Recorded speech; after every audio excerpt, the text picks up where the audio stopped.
I step away for 1 minute. We got 28 people in the room, so we may as well get started. It's about 2 minutes to the top of the hour, as we say. I understand the Lions are playing today, so we will lose some of our audience. Those people who've decided that the Lions aren't aren't the mirage that I like to think they are. But hey, Dr. Rick is here. Good to see you, my friend, as well. Retired Butcher Boy reminds us that he actually lives in an HOA and he's happy with them. And as I like to point out, HOAs, as long as you understand them and know what you're getting yourself into, can work out. They can. Scott Summers in the house. M. Kolba from Milwaukee getting chilly here. Yeah, this morning I had frost all over the place. Outside, it was below freezing last night. We've had one or two other nights where it dipped below freezing, but this morning I got up. It was 32 degrees outside when I woke up. And I actually walked around outside and was checking out the frost-covered earth. So, Padre, 27 days after Helene, I have full internet access. Well, welcome back to the internet, my friend. Carl's Corner morning. Kazi, hey, Steve. 0 hour, woohoo. Manuel Guerra, hey, Steve and friends. Manuel, of course, has a whole collection of my books. Tom Riddle. Finally catching live instead of the replay of the live. Mike Torello, good afternoon from New Jersey. Irving Johnson, great to be here. Always good content. Well, thank you. The weekend live streams don't contain as much content, ironically, despite the fact that they're 2 hours long. But hey, it's more the friendship here. Stephanie Howe checking it from Maine, where it's chilly and 45. I'm guessing 45F. Ember Mist 69. Taco Cat, which of course backwards is Taco Cat, but likewise frontwards it's Taco Cat. 83 degrees in Florida. MHO8 likes to check and tell us what it is in Kelvin. In Denver, it's 293 Kelvin, but sunny. I was watching Patrick Boyle. I couldn't remember his name last week. There's a guy on YouTube called Patrick Boyle. You've got to check out at least one of his videos. He's an economist. He's a professor. And he does videos about things happening with the economy or the stock market or things of that nature. And he's got this delivery that's extremely dry until you hear what he's saying and you realize the guy's extremely funny. And I can't describe it and I can't do it. That's why he's a genius. Patrick Boyle, Boyle. Please check him out.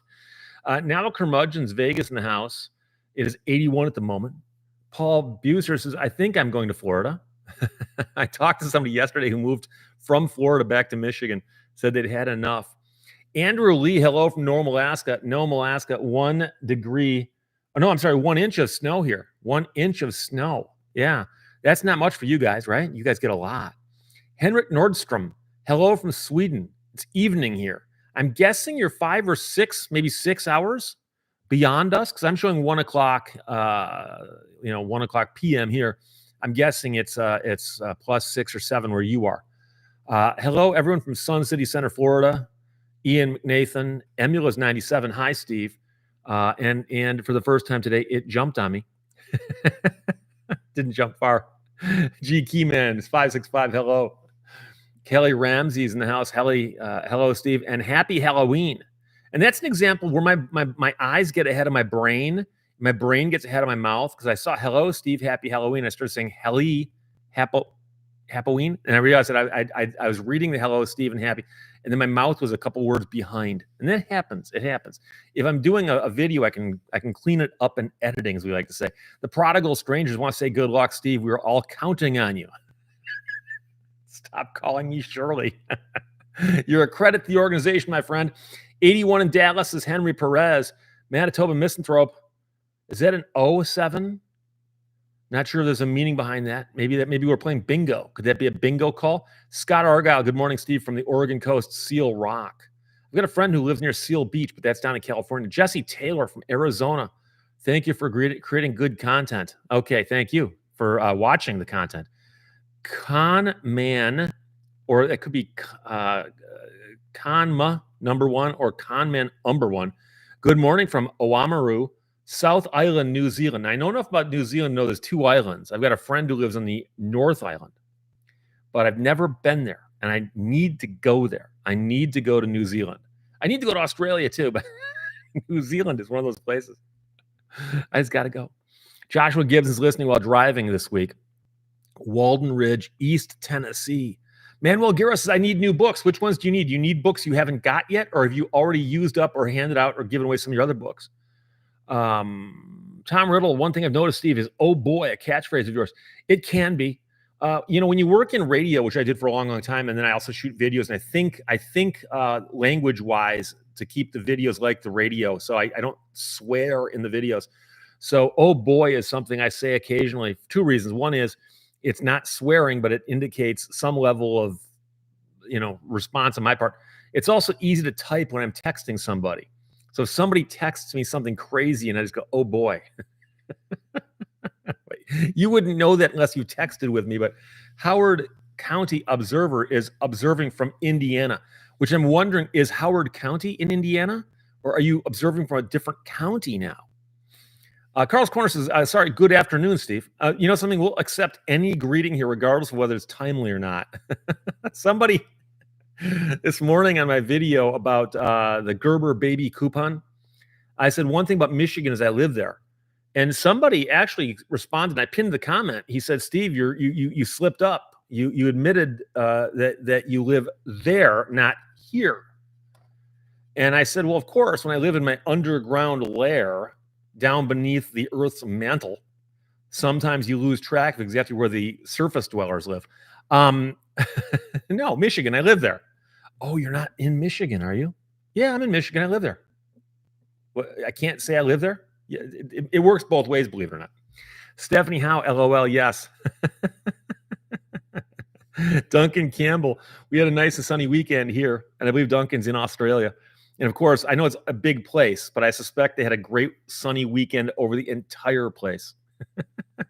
Rex Voucher, greetings from Tucson. I've never understood Tucson. It's the only word I know of that has that CS to give you the S sound. Where did the C come from, and why is it silent? I understand. I could look it up. I'm not going to look it up. I looked up too many things last week, and we went way off the rails. But does anybody actually know why the C in Tucson is silent? And if so, why is it there? Scott Summers, how's your face doing? Is there a reason it shouldn't be doing what it's normally doing? E. Warden, hello. Love to watch your content. Thank you, my friend. I appreciate that. Sharya Partap Singh, hey, I'm from India. Are you in India right now, though, or are you from India, but you're someplace else? Only reason I'm asking is I like when people check in from other parts of the globe.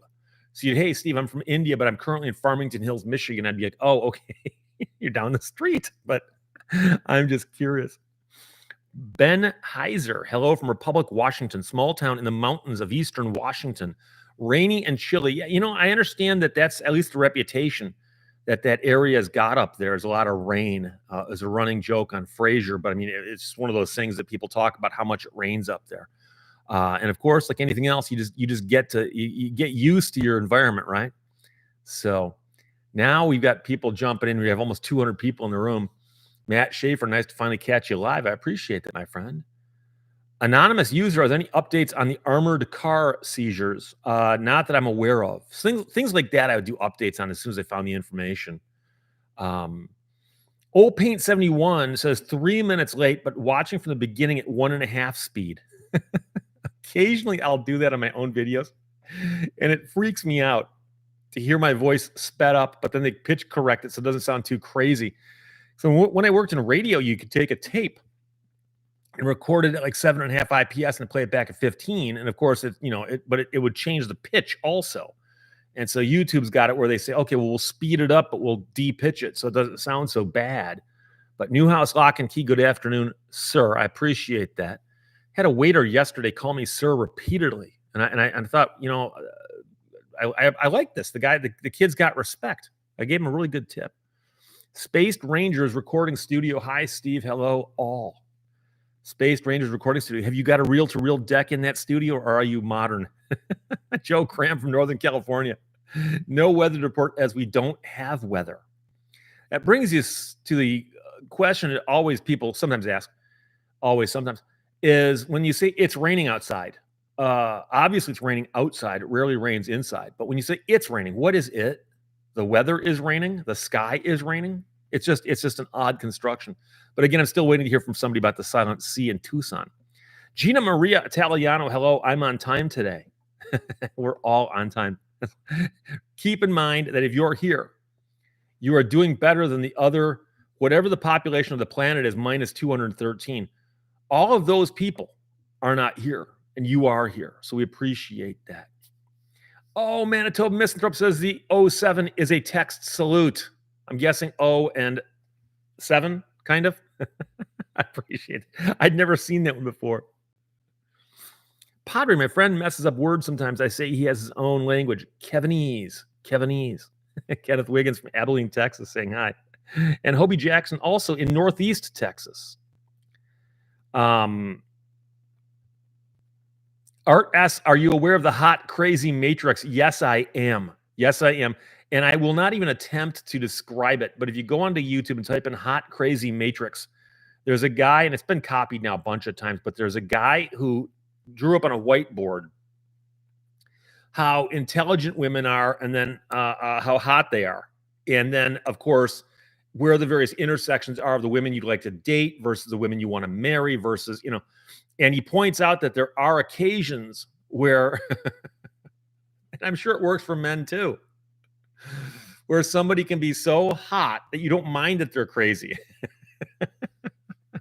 So, Dr. Rick, oh boy, Buddy Holly. Yeah, Buddy Holly had a song called Oh Boy. Paul Wiskowski says it reminds me of Quantum Leap. Paul Harris says, I wanted them to straighten up and fly straight. There's so many units that do not comply with the bylaws. I assume you're talking about HOAs. So, Viper Mike S. Steve, good afternoon. Paul Buser, what can you do when you don't know the law and how to react to police on a traffic stop? Well, the only thing I ever really feel comfortable doing is explaining how best you can avoid getting a traffic ticket, what you can do to decrease the odds of getting a ticket, because I think that's universal. The second I start talking about what you can and cannot do or what you must or must not do, it might change state to state, and I hate to get too much into that. If you look up your state's name, like let's suppose that you're in, let's pick one we haven't picked on in a while. You're in New Hampshire. You're in New Hampshire. And you want to know what the laws are. If you type in New Hampshire laws regarding traffic stops, you'll find some lawyer in that state who handles traffic tickets who's put up a website with explanations. I've found those almost everywhere I've looked for them. So they are out there. So take a poke around and see that. Not a band account. What's the best Chevy I can get and Ford to tow it with? See, finally a question I can get behind because I am a guy who owns a couple Ford products. Yeah, what you want to get is yourself a Chevy C8 Corvette. They're neat cars. I don't own one, but if I was forced to buy a Corvette, that's the one I would get. And I just get myself a big old Ford F-150 to drag it around with if it needed to be dragged. Sometimes I listen to myself. Greetings from Key West on vacation. I've seen a Michigan plate down here. Oh, yeah, you'll see a lot of Michigan plates. New York plates, a lot of New York plates down there. And there's a debate about which side of the state people go to if you're like checking out the plates in Miami versus the plates in Naples, that kind of thing. Georgiana Thornton says, thumbs up, guys. Thumbs up. I take pride in the fact that I do not ever say in a video, subscribe and hit the bell. Subscribe and hit the bell. Did you know that only 1/3 of the people who watch my videos are subscribed? Every time I see a YouTuber say that, I go, really? Tell me more. I mean, yeah. What are you going to do? I don't get me wrong. They can do it if they want to. I personally value my audience so much that I consider this to be extremely valuable real estate. And I don't want to waste it by plugging myself. Jason Finch, Dr. Salty. Hey, Steve. Old Paint 71 says there are rails to the live stream. Well, rails that you're on, not rails that keep you in, not guardrails. There's a huge difference. When I go off the rails, it's because I've jumped the tracks. Gone. Eric L. Zeus, Dearborn native checking in from Nashville. Dearborn, of course, is a rather large town in Wayne County. And of course, it's where Ford Motor Company's got a big presence. A lot of people there. Blah, blah, blah has a message retracted in square brackets. I just thought I'd call that out because Bob's a good friend of mine. Oh, Michael M says, I watched a video of a recent ELO show, and as you said, it looks like a great show to attend. Somebody actually videotaped the entire show I was at from like 15 feet to my side. It was posted the next day. I was sending the link to people going, oh my gosh, here's a tape of the show I was just at. And like 24 hours later, they pulled it down. And so it's not up anymore. So I don't know if they got it pulled down due to a copyright strike or if they just took it down on their own. But I've heard from a lot of people who've seen the show who agree with me that it was a great show. I had one guy go, Steve, calling that ELO after Jeff Lynne doesn't have the original members of the band. Can you imagine if you went and saw the Rolling Stones and they didn't have all the members of their band? I wanted to go, dude, ever since Brian Jones died, I've stopped listening to them. But I actually saw Cyndi Lauper on Thursday night. Cyndi Lauper at the Fox Theater in Detroit. She did a fabulous show, a very, very good show. I had heard things that there were some issues sometimes with her voice because she's aging like the rest of us. She put on a great show. And like I always do, I got to tell you the one song she didn't do that I wanted to see her do. She's got a song called Hole in My Heart that goes all the way to China. And she used to do it in concert, and she stopped doing it in concert. And I'm like, because I've never seen her before, but she did everything else. Money Changes Everything, Waiting for a Change of Heart, She Bop, Girls Want to Have Fun. You name a song by her that was a big hit, she did it. And she did a bunch of costume changes. I'm not a huge fan of that, but I think she's giving herself a break between songs once in a while. And they weren't long breaks. And the band was good. She was good. The audience was great. The place was packed. I forgot what the Fox Theater seats, 4,000, something like that. I had very, very good seats. I was actually sitting, there's a balcony and front row seats on the far right-hand side from our perspective. So I had nobody on the side of me, and I had something in front of me I could put stuff on. I'll make sure to knock it off and kill somebody. And there was a sign that said, please stay off the ledge, or something to that effect, which I jokingly posted on Facebook and said, oh, now they're taking the fun out of everything. I can't sit on this ledge during the show, but it's a great, great show. So if she's going around any place near you and you like her music, do check her out because she swears that this is her retirement show concert tour. Newhouse Lock and Key says, because like most things, it was originally pronounced Tucson. And we don't pronounce things right, and we change. Okay, that makes sense. That makes sense. I do wonder what Tucson meant, but for all we know, it could have been a native word. It could have been two words. It could have been Norwegian for all we know. So, David Benner says, my wife, paranoid schizophrenic with a super high genius IQ. The question is, how hot is she? Because remember, we're graphing here. We can't just say how smart she is and whether she's got other issues. We're talking about looks versus and the graphing. So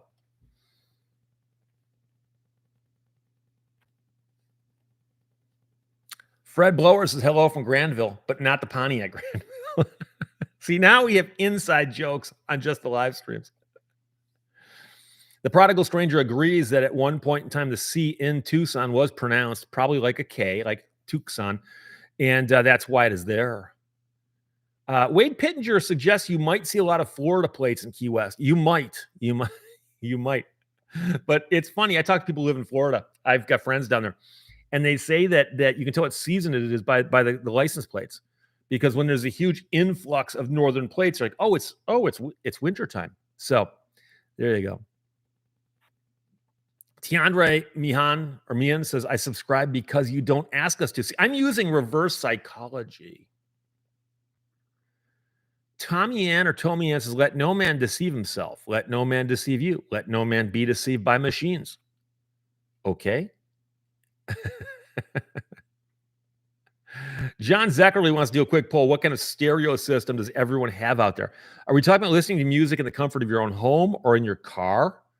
I used to have a Pioneer Super Tuner.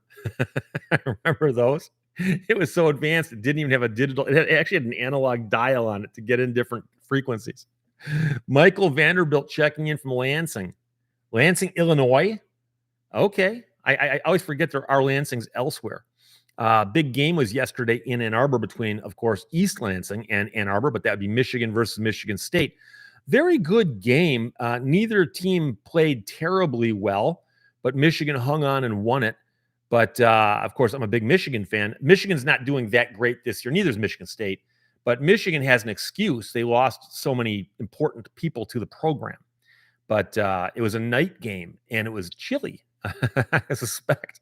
It's kind of hard to hold on to a ball when it's 40 degrees out. But at least it wasn't raining or snowing. John says, I'm sorry, Dr. Rick says, hey, vacuum tube, referring to a stereo, I'm guessing. Taco Cat says the East Coasters do live on the East Coast of Florida, and Midwesterners tend to live on the West Coast of Florida. There is some cross-pollination, but I've heard that before. Paul Harris says in Florida, you can check Publix, which, of course, is their hip grocery chain. It's probably similar to, like, say, Meijer up here or Kroger. For regional food, they typically have food from your part of the world. So New England, English food, other countries. So you have to check around. But one thing, like I've been to Florida before, and I've been to a Publix before, and I know people who live down there, swear by the Publix. But very, very good service there. It's one of those stores where you can actually walk in and ask a manager a question, and they won't just wander off like they lost interest in you. They'll come back with an answer. Aaron Freeman says, I'm here in Connecticut, which also has a silent C. Both words come of Aboriginal sources. And that was my question. So Connecticut does have that silent C, the same way that Illinois has that silent S, although I think that may be from a different derivation. But interesting, I had not thought of that, but thank you for pointing that out. John Zeckerly says, tubes rule. Okay, so just so you know, something jumped here. And I saw something about Packard creating a better engine, and it jumped to something about my girlfriend. And I'm going, wait, Packard developed a better girlfriend for you? But wait. Oh, that would be interesting. That'd be a whole video. Old Paint says Packard had an interesting history of engine development, including the 2500 series of engines that powered the PT boats. Very innovative engineering company. I've mentioned before, I'm friends with Jay Leno. Jay Leno's got his garage, and in his garage, he's got hundreds of cars and motorcycles. He also has a PT boat engine on a stand, and he's also got an Allison aircraft engine on a stand. So if you're into those things, he's got those. I think he's got videos, at least about one of them, but possibly two of them. Videos, that is, about those engines. Go to Jay Leno's garage and check it out. Kenneth Wiggins, wonder if you fell off that ledge, would people below catch you since you are a celebrity? No, they would all step aside and watch me splat and go, wow, that guy's an idiot. And then somebody go, wait, I wonder if he had money. I could have gotten underneath him and gotten hurt and then sued him. But Newhouse Lock and Key says, I'm going to start asking people not to subscribe. That'll call attention to it. Alan Brown Sr. is checking from Scappoose, Oregon. Prince Albert's has a 45 RPM record player. Have you seen those? Occasionally it pops up on Facebook and elsewhere on the internet where they'll show pictures of wacky options available in old cars. And there had been cars that were available with record players in them. And all I can think is, wow, those people had a lot of faith in the roads, right? Because back then the roads weren't as smooth as they are now, and they aren't smooth enough today to drive around with a record. And the roads weren't as smooth as they are now, and they aren't smooth enough today to drive around with a record player without the needle jumping. So Dan Boyd says, the Bass Factory stereo in my 2005 Mustang kicks A. Well, I've got an 02 Ford Explorer that still has a CD player and a cassette deck. Now, I don't listen to cassette deck that often, but I do listen to CDs. I've actually got a couple mix CDs. I'm one of those guys. And I've got two of them in particular that alternate when I'm driving the car, and I just hit play and I hear some wacky song. So Mindbend says, hey, Steve, there's a Detroit, Maine. Interesting. Yeah, Detroit comes from a French word meaning the straits, because the Detroit River runs up the side of the thumb of Michigan, and the other side is Canada. And that section is a section of narrow water, and there's a bunch of other lakes. There's Lake Erie, Lake St. Clair, Lake Huron, and so they refer to it as the Straits. And believe it or not, there was a point in time when they called Port Huron Detroit also. Port Huron is north of Detroit quite a ways, but it was a place that was near the straits. And a lot of place names before they became official were just simply nicknames people had for them. And so Bad Axe. I mean, come on. So Bad Axe was so named because one of the earliest settlers there claimed he found a campsite near which he found a broken hatchet or was a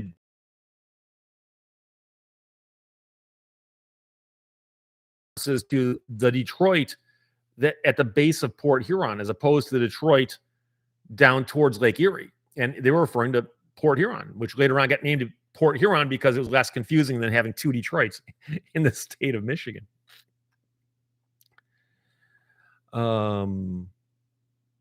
Difference engine. Have you ever had the chance to drive a Tucker? Yes. Have I ever driven a Tucker? No. I've turned it down. I feel bad I've never had to ride in one either.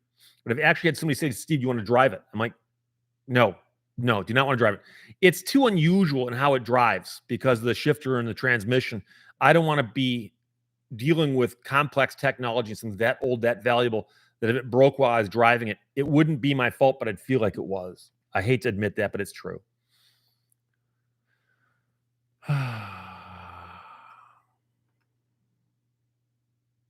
Old Paint 71 says, I believe Lehto has a Packard Merlin. The PT boat engines is a completely different design done in-house by Packard. I understand that. But I'm simply pointing out that you had mentioned the PT boats.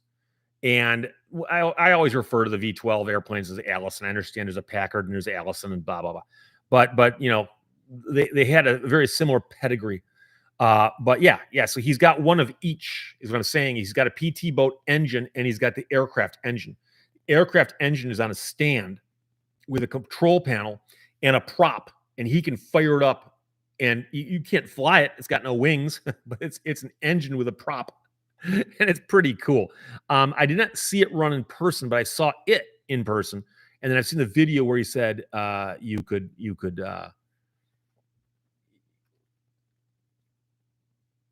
Okay, Doug Jones says no one said you could drive and listen to a record. That's true.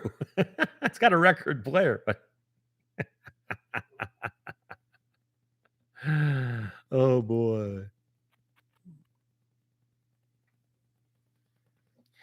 Kevin says I have a Chrysler Concorde with a CD and cassette tape deck in it. Is that around like 99, 2000, 01, 02, right around there? I think that's around where we're talking about. Oh, Valerie Ann, I just found a bunch of mixed CDs I made about 15 years ago when you get a YouTube stripper. Separate the music from the video. Yeah, see, I actually was taking CDs that I had, ripping the songs off of them, and then copying them onto doing the old style mixes, Bernadine Sackinger asks a question that some people have asked previously. Has anyone ever sued the police for putting his foot in the door without a warrant? Not that I'm aware of. You could also file charges and say, hey, they were trespassing and take it that way. But in some states like Michigan, you can sue someone for trespass.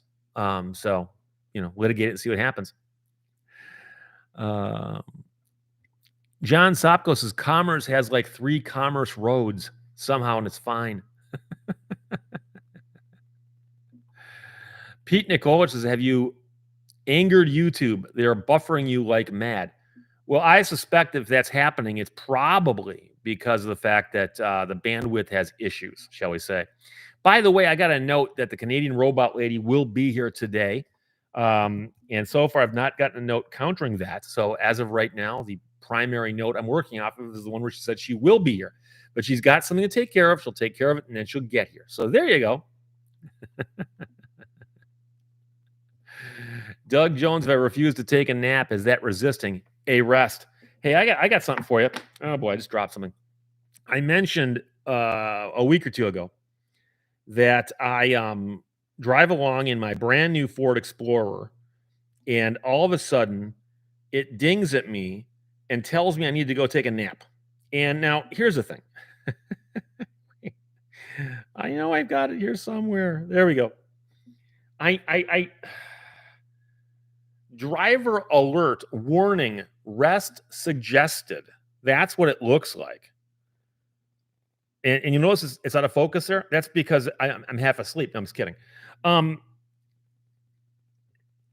it tends to come on when it gets confused by things like, oh, I don't know. I'm turning from a dirt road onto another dirt road. And it thinks I'm off-roading all of a sudden, as if I didn't know that I was off-roading. So I've already talked to some people about possibly turning that off, but we'll see. We'll see. Mike Lackner, how did radio stations dispose of old tapes and records? You mean like the ones that were sent to the radio stations for promotional purposes and said these belong to the record company? My understanding is that all the record companies ever wanted that for was so you wouldn't sell them. And yet, if you go to any used record store near a college radio station, you'll see half their inventory has that stamp on it because college kids, at least at the stations I was familiar with, would steal all that stuff. And the station had nothing to play, but the kids all had spending money. So they move. Are there any updates coming in the near future? Probably. Aaron Freeman says, I'm so disappointed in what YouTube strippers are willing to do. Well, it's censorship. Valerie Ann says it was all old stuff like Dion, Tommy James, Dr. John, Bobby Darin, Badfinger, Commander Cody. You don't need to tell me it's Hot Rod Lincoln. I knew that. I have to say I have very good taste. Obviously, Tommy James, one of my heroes. I've never seen Tommy James live, though. And he's from Michigan. I really need to check that out. Fred Stone says, you've mentioned the Institute for Justice many times and supporting them many times, but you never mentioned they have a YouTube channel. People can support them by watching the channel. That is true. And you know something? I don't mention the YouTube channel only because I tend to think in terms of focusing on one thing people can remember. So if I say ij.org, you'll remember that. But if I say the Institute for Justice has its own website, they've got a YouTube channel, they've got a newsletter, people may or may not remember that. And then, of course, you go to YouTube and you type in Institute for Justice. You might find them, but you'll find other places, the Institute for Commerce, the such and such for Justice. And so I figure I'll send them to one place and they can go from there. But you are right. Thank you very much. And I'll try to pitch that in one time or another. See if I can get that to go. Dan Boyd said, I turned off the seatbelt warning chime in my 2005 Mustang. Valerie Ann says, my live stream is slowing down, jumping, no sound. I guess Steve really pissed someone off.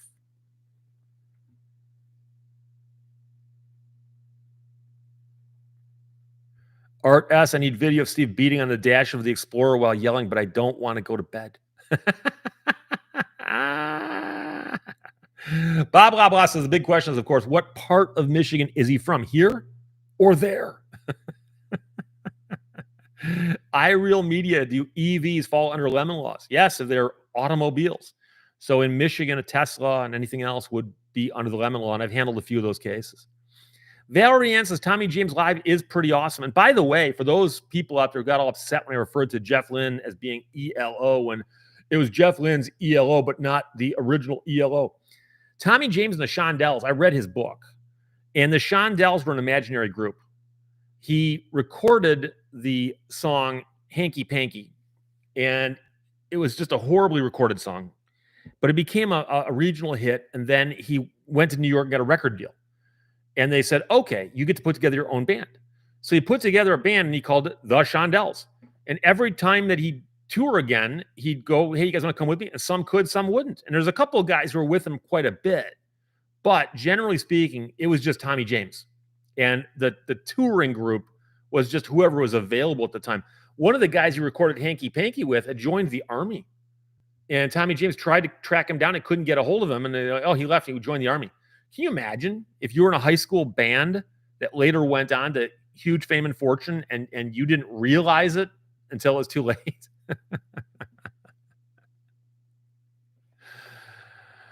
David Benner, I'm subscribed to the IJ channel. Check it out. Wadley99 says, live stream is fine. Neither is Mr. Smithers having any issues. So sometimes that can be an issue with the internet, but sometimes it'll even jump at my end where I know there's a problem. But as of right now, my internet appears to be okay. Dan Boyd says ELO is awesome. And I'm going to go with was and is. Okay. And I'll grant you that the ELO that I saw 2 weeks ago, 3 weeks ago, is not the original ELO, except, however, that several members of his band have died. Like, what's he gonna do? Dig them up? I mean, seriously, I'm joking, but the point is that there's some things you can't do. That dash photo implies that you were operating your vehicle 64 miles per hour while somebody was manipulating a wireless device. Who said it was me? Quick, get a picture of this. Oh, boy. Guy Lee, hi, Steve, just supporting the channel and checking in from Lindenwold. You made fun of my phonetic town spelling last time. Trying to help. No, I'm just joking, because now with my luck, I probably just said it wrong. Is it Lindenwold or is it Lindenwold? And by the way, I will admit that quite often I mispronounce things. I'm not trying to make fun of anything. I just think it's one of those funny foibles of human nature that if you hear a town name that you know is mispronounced, you have this urge to correct it. But it's not possible to say them all correctly. And now it's true that somebody like, an anchor on a news station that's an international or national news station or a news network will probably pronounce everything close because they're going to say, okay, here's this word and here's a pronouncer. And they actually put the pronouncers right in there for you, the pronunciations in there for you. But generally speaking, like someone like me, if I'm doing 2 videos a day and they're all over the world, but mostly in America, but they're all over North America, what are the odds I can get all the names and places and all that right? And so I do the best I can, and I do a decent job. But my joking about it is more of a way of me saying, hey, look, even I understand. So don't go crazy if I mispronounced it. I'm doing the best I can. Mein Kampf, how's the Viper doing? Do you have any pictures? The last time I took it out, I did not take any pictures of it. So sadly, I have no photographs of the Viper out and about, but I do have a photograph. Let me see if I can find it. Oof, I take a lot of pictures. I take too many pictures. That's the problem. So here we go. That's the Viper and the Cobra in the garage, but I can only drive one at a time. That's the problem. I can only drive one at a time. Lindenwood, Dan Boyd. Okay. The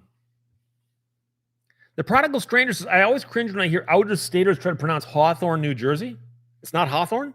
It's like Haythorne?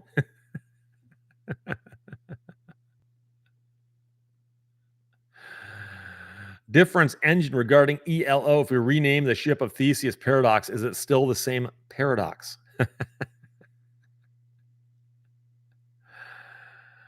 Art asks, Steve speaks the way he does because he's a Michiganian. Some guy retracted his message, and I'm sure it was important. Mark Miller says that looks like a huge garage with a capital U. Huge with a capital U. What's it from? It's from a movie. Turk 182. Is that the name of the movie? Yanking that out of the distant past. It's not that big of a garage. It's a 3-car garage, and that's two-thirds of the cars are in there. The Prodigal Stranger says Michigander is a band. That is true. There's a band. It's actually a guy, but he calls himself Michigander. He's got a band that plays with him. Young guy who got pretty much recognized by putting out TikTok videos of songs that he'd written, and he's just a really interesting singer-songwriter. I went and saw him perform last fall at St. Andrews Hall in Detroit, or maybe in the spring. Put on an amazing show and a huge audience, and I see good things for his future. But he calls himself Michigander. But I don't mind that. He can call himself anything he wants. I just don't like that as the demonym for people from Michigan. Trina H says you could use something on those walls in your garage. Yes, I've got paint, and that's basically it at this point. Davey Mack, I didn't see the marmot in the garage in that photo. Maybe sleeping behind the garage. Or worse, up in the wheel well. I found out that they go into the wheel well. Some guy, I enjoy your videos. I listen while I work. I learn a lot. Thank you. I got a note from somebody. I got a text from somebody who said, Steve, I'm here with a fan of yours. And he tells me the guy's name, and I go, I don't know who that is. He goes, no, no, no. He goes, this is a guy I just met. We were talking about something, and he mentioned having a defective car. And I said, oh, a friend of mine does lemon law. And he goes, oh, no, I've already got it taken care of. An attorney named Steve Lehto handled it. My friend goes, well, I know Steve Lehto. And he goes, really? The guy with the YouTube channel? Yes. Yes. Oh. Mein Kampf says sweet. Are we describing something, or are we referring to the band Sweet? Yes, I like them too. David Benner, Michiganite.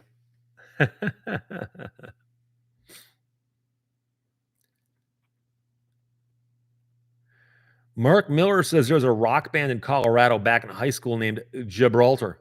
Gibraltar. That is and was clever. M3 says I vote for Michigese. See, that would be the plural, apparently, if you followed that rule of logic. Ballroom Blitz, Daryl Henkel, Sweet. Gotta love Sweet.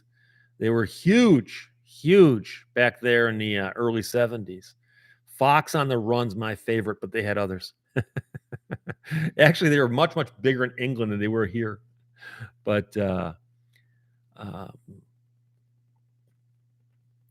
Ember Miss 69, how's your desk chair holding up? I've been looking off and on for a new one.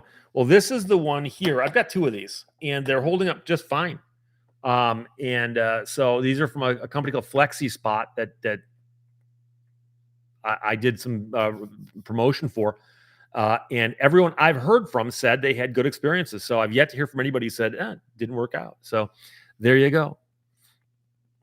John Sopko, lemons are good. Wait, are you pro or anti-lemon? You know what's funny is a lot of people don't know this, but the first use of the word lemon in print that we know of was a reference to a baseball player, believe it or not. And back in the 1920s or the teens, some team bought the contract of a pitcher, and a sports writer said, well, we don't know if it'll turn out to be a lemon or not. And we believe that that's the first use of the word lemon in that sense. And all I can think of is that lemons are bright and shiny orange, like oranges, they're bright and shiny fruit. But if you bit into one the way you bite into an orange or an apple, it would be surprising to your taste buds. So Mein Kampf says troll is a fishing term to go troll fishing. Well, it's also a noun referring to somebody who lives under a bridge or out in the deep dark forest and does nothing but cause trouble. So, but obviously it could have evolved over time. So, Dan Boyd says little Willie won't go home. Alan Brown Sr., did you get a chance to listen to Metallica's tribute to Elton John? No, I didn't. I apologize. Oh my gosh. I will.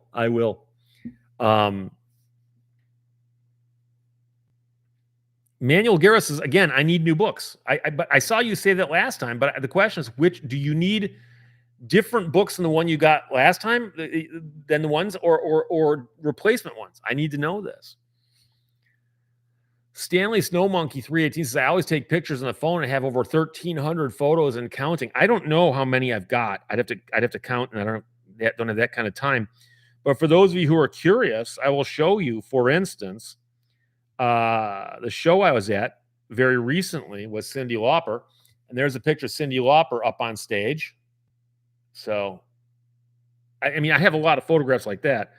And then, of course, I download them to my computer, and I do organize them and look at them later. But and believe it or not, occasionally, if I find a really nice photo I took, I'll blow it up and print it and put it on my wall. Maybe someday I'll put one on a garage wall. Who knows? Bernadine Sackinger says, Cybertruck looks awful. Now, here's the question. I saw two of them yesterday. I'm not making this up. I saw two Cybertrucks within 100 yards of each other. One was in a parking lot, one was parked on a road. They may have been together for some reason, but I've only seen now 4 or 5 in real life. So it's kind of unusual. I'm not too crazy about them. I don't care for them, but I'm one of these people where if it lights your fire, you're the one spending the money on it. You're the one driving it. All I got is look at it occasionally, so I don't care. So Shays says, "Hey, Steve, my first live. Love the show. Long-time watcher. I'm originally from St. Joseph, Michigan, over here."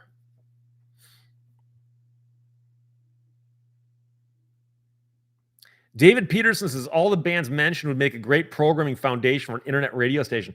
I keep the problem with internet radio is I don't think anybody to listen to it. Because people are so used to the idea of the internet, you can fast forward through songs or cancel songs or skip songs. I would love to do a radio show someplace where I'm a disc jockey, but I get to play my own music. Okay, and so I would do that, but the question is, would anybody listen to it? Blah blah blah says that Michigan or Michiganian, one of the words is underlined, so spell check is suggesting that one is correct and one is incorrect. But of course, spell check, I've put in words I know are correct, and spell check gets them wrong. So spell check is working off of a dictionary someplace, and so it's been told these are correct, these are not correct. So you should also occasionally doubt spell check because it can be wrong. John Zablek's worst song, "Smoking in the Boys' Room." Are we talking about a particular genre or just of all time? Because I mean, there's worse songs than that. But of course, we're talking about Brownsville Station. I think I mentioned him last week. I'm not sure why. I remember talking about "Smoking in the Boys' Room." Oh.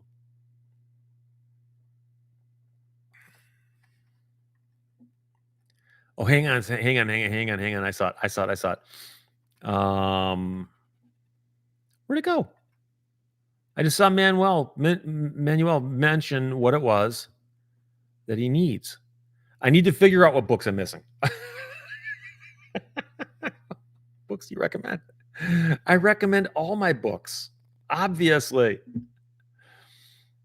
Mark Miller says someone described the Cybertruck as a DePlorian. Yeah, I've heard that also. It's I give them credit. It's different. It's like the Prowler, the Plymouth Prowler. I so many things wrong with that car, except that they made it. Which on some level you go, but they built a show car.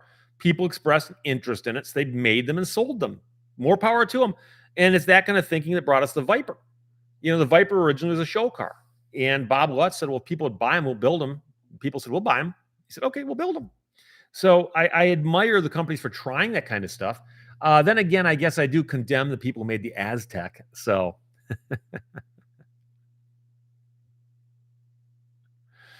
Brian Bloomer says, "I think we need a new national holiday. No more political commercials day." Here's the thing. Okay, I'm not being political here, but I was in a restaurant yesterday. Mentioned with a very respectful waiter, and there were two TVs showing two different football games. And every single commercial break was just nothing but political ads, with the sound turned off. And you realize that right now is like Black Friday for radio and TV stations, because they literally can sell as many ads as they're willing to jam on the air. The only thing from preventing you from seeing wall-to-wall ads is the fact that they got to show you a little bit of the football game in between them. And so the good news is that when the election is over, all these ads go away, and then all the TV and radio stations go, "Oh boy, how do we fill that budget hole we've got now?" So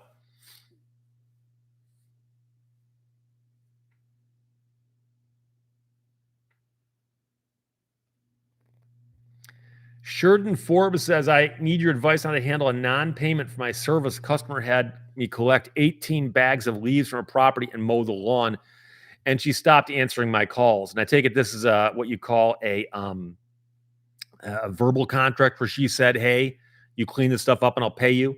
You cleaned it up and she's not paying you. Unfortunately, there's not a whole lot you can do. I mean, you could sue her in small claims court, but is it worth your time? Not sure how much money you'd charge for 18 bags of leaves. But I mean, I remember raking leaves as a kid. That was no fun. Literally raking with a rake. Kevin, what is your favorite style of pizza? It's hard to say. I get in different moods. Believe it or not, I actually like Pizza Hut pan pizza. I actually like their pizza. If you said, "Steve, pick a chain I mean, obviously, Little Caesars isn't even pizza, and Domino's ain't much better. Okay, and both of them are from Detroit, by the way, so I have the right to pick on them. Illich family's got lots of money. They've done lots of good things with their money, but they made it by making something that is less than pizza and calling it pizza. But I like Pizza Hut pizza, and there's some restaurants I know that put out good pizzas. I do like the big, thick Chicago style pizzas, and there's also a chain in Detroit called Buddy's, and Buddy's makes really good pizza. But I'm not sure how many outlets they have. I have it a couple times a year. There's none near where I live, but there's one near where my brother lives. And every time we go to my brother's house and because we're ordering pizza, I'm like, dude, I'm buying it. And I do that so I can force them to go to Buddy's. Because if I leave my brothers up to their own discretion, we'll have a stack of Little Caesars or a stack of Domino's. And I'm like, can I order out and get some other food? So, oh. Richard Burke wasn't the Aztec, the car driven by Walter White in Breaking Bad. I don't know. I didn't watch that show. But the Aztec was the really weird angular thing that Pontiac put out that people immediately said, this thing is horrific. And I saw an interview with somebody at the time it came out, and they go, yeah, you either love it or hate it. It's like, yeah, but the people who hate it a lot. People who love it don't love it that much. And I forgot how many years they built the things, but no, it didn't go on. So, Mr. Smithers says St. Louis style. I'm not sure what St. Louis style pizza is. Fatty McButterpants says, I'm betting your waiter didn't have purple hair and a nose ring. He did not. No. In fact, I don't think anybody at the restaurant that was working there yesterday did. But here's the thing. If I saw the kid on the street, I would not have guessed him to be a waiter. He looked like a typical, I would have guessed that he's like a high school kid. And I mean, he was wearing a shirt that indicated he worked there. I didn't just give my money to a stranger. But he walked up, handed menus out, and said, can I help you, sir? Can I help you? And it's so nice because I've been places before where the help has not been told. By the way, you need to be polite to these people because they're giving us their money. And if we're not polite, then they won't come back. And I can't tell you how many times I've gone into a place, gotten bad service, and never went back. They have no idea why. It's because I got bad service. Guess what? A lot of those places go out of business. The scooter guy says, add black olives to a Hawaiian pizza for a perfect pizza. Now, here's the thing. I'll get there, D. Wood. Black olives for me are a non-starter, meaning that if you put them on the pizza, I will pick them off. There are certain things like that I simply will not eat. I don't even know what they taste like. I'm not even sure I've ever had one. Something in the back of my brain says, do not eat that. And black olives are one of them. But I'll eat mushrooms. I know people are like, oh, mushrooms. I hate mushrooms. Mushrooms are fungus, whatever. D. Wood, what do you call 5 Aztecs on a car lot? A 2-year supply. And that, by the way, is back when they were making them brand new. So Mr. Smithers says, as I understand it, St. Louis style pizza is thin, crispy crust, often cut into squares. Okay. The thin and crispy crusts don't do a whole lot for me. Don't get me wrong. I've had them and they're okay. But if you said, Steve, like we're going to go out to lunch in an hour, you want the thin and crispy or you want the thick Buddy's pan pizza? I'll take the Buddy's. But Buddy's, believe it or not, the sauce is good, but the cheese, there's actually something different about the cheese, and the cheese tastes better. I don't know if it's better cheese, more expensive cheese, or a different mix of cheese, but it is really, really good.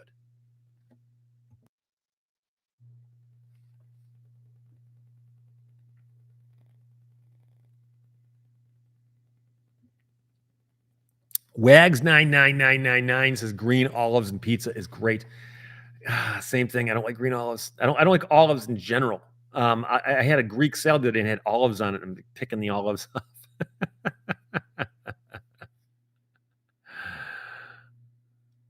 Brian Bloomer, ever go to one of those restaurants that the help is intentionally rude? I did a video years ago about Julio's Bucket in Eagle Rock, California. I used to go there for lunch. And Julio himself was behind the counter, and he would verbally abuse you. But the food was good, and everyone knew that. And apparently he passed away, but someone else bought the restaurant. So the restaurant is still there. The food is still good. It's tiny. It's a tiny little restaurant. And I did a video about it simply just because I just it popped into my head one day. Me and my friend Dave Reinard would jump in our car and zoom over there for lunch and then zoom back. I remember the first time I go, why are we going over here for lunch? How good's the food? And he goes, no, it's not the food. We're going there for the service. I'm thinking to myself, like, topless waitresses? Like, what's so great about the service? He goes, no, the guys are rude. I go, wait, we're going there because he goes, just trust me on this. And we walk in there, and my friend says to Julio, goes, can I have a menu? And Julio swore at him. And Dave just starts laughing, and he goes, this is what I'm talking about. And if you knew what was going on, it was the funniest thing ever, and the food was good. I don't think he had menus. I don't think, I mean, he might have. I don't know. I don't remember seeing a menu. Bob Lablas says, when I go to the Olive Garden, they ask for a bowl of black olives, and I get them delicious. Huh. See, maybe by themselves they're good or something. I don't know, but there's something about them. I think I've accidentally eaten one on a pizza, but now Dan Boyd's chicken doesn't belong on pizza. There's of course the big debate about pineapple. I actually like pineapple and ham on a pizza. I do. I'm one of those people. Chicken to me is okay, but it's kind of a bland meat. Generally speaking, I don't think chicken does a whole lot. It doesn't add a lot to a pizza, but I've seen that before.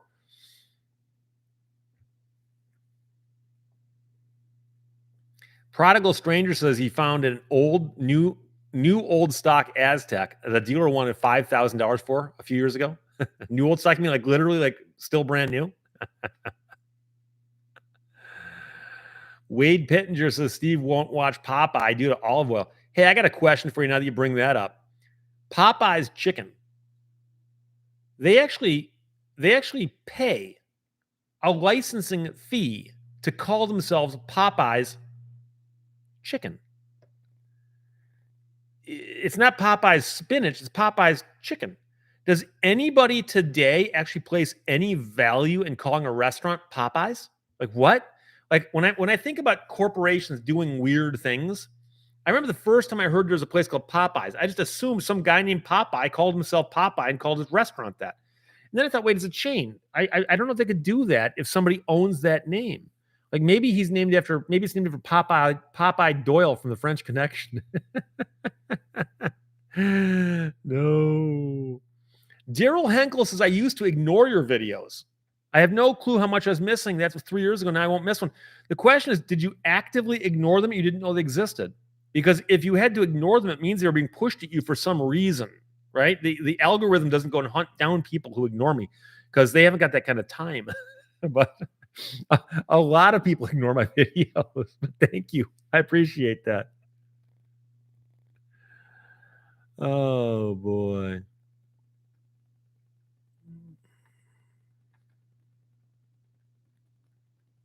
It jumped on me again.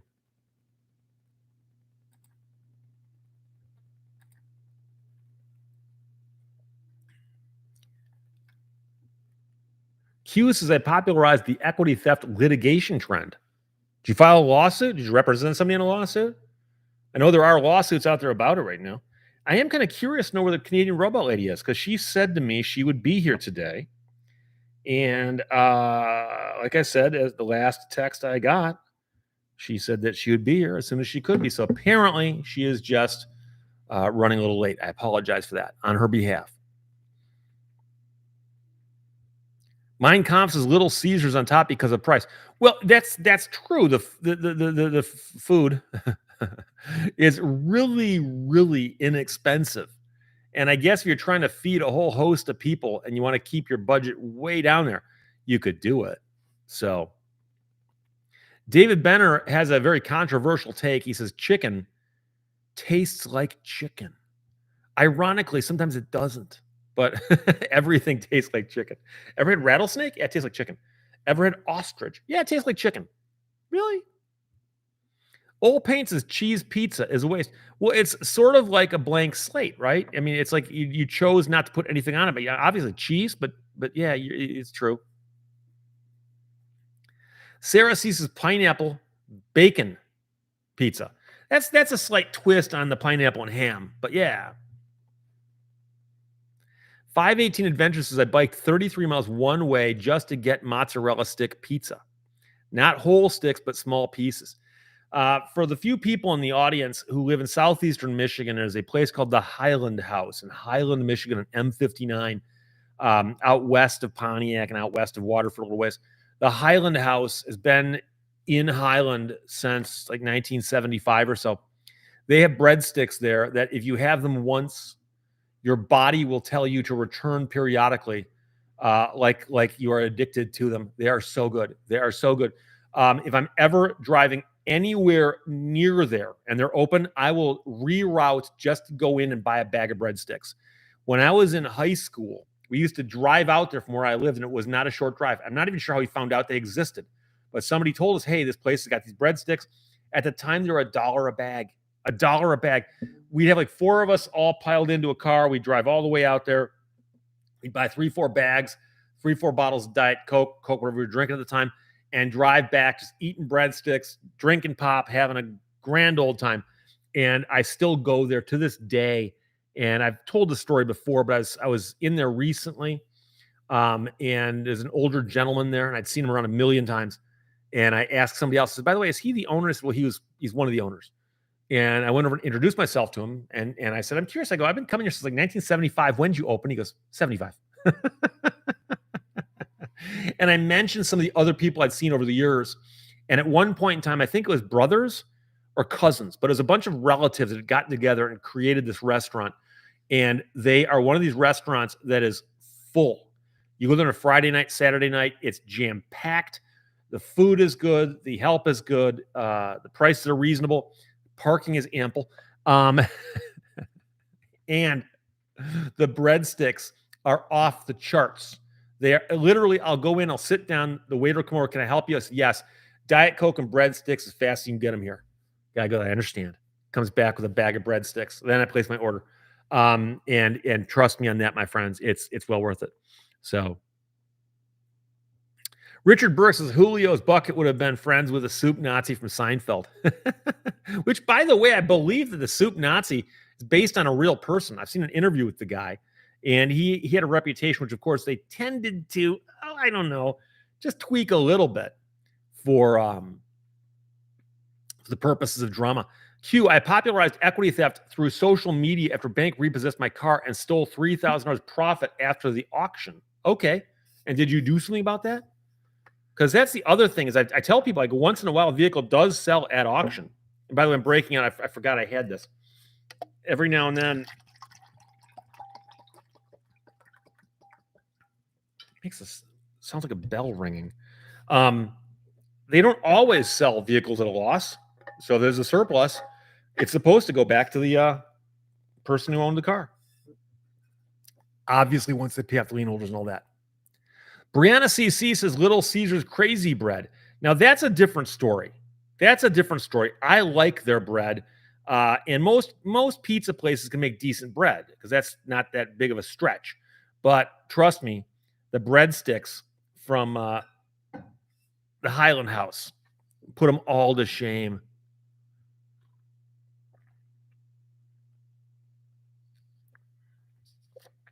Valerie Ann, I must check out early. I'm stuck with a busted radiator hose, and my knight in shining armor just showed up. Everyone have a wonderful week. Yeah, and that reminds me, modern cars now so often have plastic radiator parts. And I know, it's the trend, and I'm the old guy shaking his fist at clouds. But I recently encountered somebody whose car top radiator hose popped off. So I'm looking at it going, okay, there's the hose. There's the place it goes on. It had one of those fittings that does not have a worm gear on it. But I'm going, I think there's something missing. Yeah, there's supposed to be a plastic lip around there, which just cracked off. Now, in all the years I owned cars with metal radiators, I never had the top hose pop off because the lip around that neck broke off because it didn't have a lip. It was metal. So, oh boy. Mr. Smithers says plastic for radiator parts. Ew. Yeah, and unfortunately, cars nowadays have plastic oil pans, plastic valve covers. Surprised the blocks aren't plastic yet. Bob blah blah says, I assume from the solo cup that you don't do dishes. Do you use plastic forks and spoons? See, Bob, now here's here's one where you've actually got to think. Now, this is like 3-level chess here. I'm drinking out of this because it makes less noise. If I had a glass, like I actually do have glasses. I'm civilized. I've got glasses. If I put a glass down on a counter, it clunk. Plastic down on the counter, you can hear it, but it doesn't clunk through the table. So that's actually why I do it.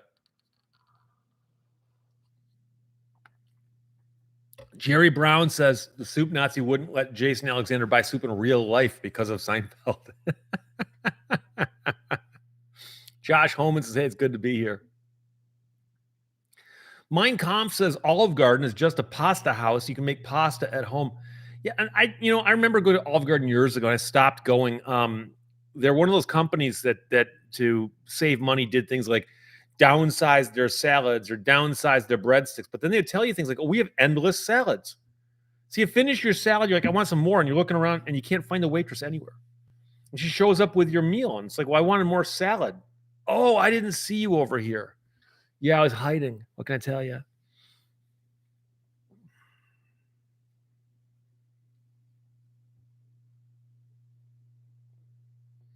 Sig226, plastic intake manifolds. Do they really do that? Wouldn't surprise me. The scooter guy says that plastic lip broke off my old van a couple of years ago. It's about $15 to replace it. But in the one that I saw, it broke off in such a way that you had to replace the entire, I'm guessing the upper part of the radiator, if not the whole radiator. So, and I understand they're doing plastic because it's cheaper to build, keeps the weight of the car down, probably some other things. But on the other hand, these parts break and they cost a heck of a lot more. The plastic valve cover was outrageously expensive because it had other things built into it that it all came as one big piece. So, yeah, Brianna CC says, watch out for the salt. Olive Garden's got dangerous sodium levels. And I remember there was a really bad thing in the news where a group of investors, I think it was one of those hedge funds or something, had bought a controlling stake in Olive Garden. They're trying to figure out how to make the meals more profitable. And somebody said, well, what you do is you put more salt in all the food, and then people buy more drinks. And somebody leaked that memo to the press. Boomer says plastic makes the world a better place, but the reason the plastic radiator neck breaks is because of all the heat and eventually rots out. Well, yeah, so you take a piece of plastic and it goes hot, cold, hot, cold, hot, cold, hot, and it cycles like that constantly. And if you're in Michigan, for instance, when it's sitting outside and it's 10 degrees below zero, and you go out and you fire the car up and it gets up to engine operating temperature, whatever that low is and whatever that high is, it's in that range. And then you go to where you're going, you shut it off, and it cools all the way down again, and it heats all the way back up again. And anytime, and don't get me wrong, metal does this too, but I think tends to fatigue easier. But I mean, some metallurgist in the audience right now is hammering away, going, "No, you don't know what you're talking about." But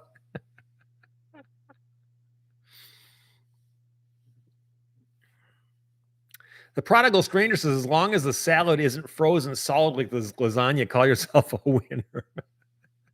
Somebody mentioned the frozen lasagna story to me yesterday. Oh my God. What's funny is I remember when that happened to me. I can tell you it was a Carrabba's. I did not say the name of the restaurant in the video, but it was a Carrabba's. People kept asking if it was an Olive Garden. It was not an Olive Garden, it was a Carrabba's. And it was a Carrabba's. I was on vacation with there was 4 of us at the table. And I could find the Carrabba's for you if it's still there. And the weird part is the place was packed. Either Friday night or Saturday night. It was just packed. It was just standing room only. How many in your party? It's going to be like an hour and a half wait, that kind of thing. And then when we get the food and they bring it out and it's got frost on it. I mean, there's no question they took it straight from the freezer and put it on my plate and brought it to me. I mean, they didn't even attempt. They avoided the microwave oven. And I'm like hitting it with my fork, and I wave the waitress down. She's like, "What?" I go, "This is frozen." And she's like, "No, it's not. We can just send it back and warm it up, though." I'm like, it's frozen. And we were all laughing at her, and she was gaslighting us. And I'd never heard that phrase back then. So that's not what I said, but that's what she was doing. And then eventually a manager came by and he's like, well, we won't charge you for it. 'Cause they never got it to me.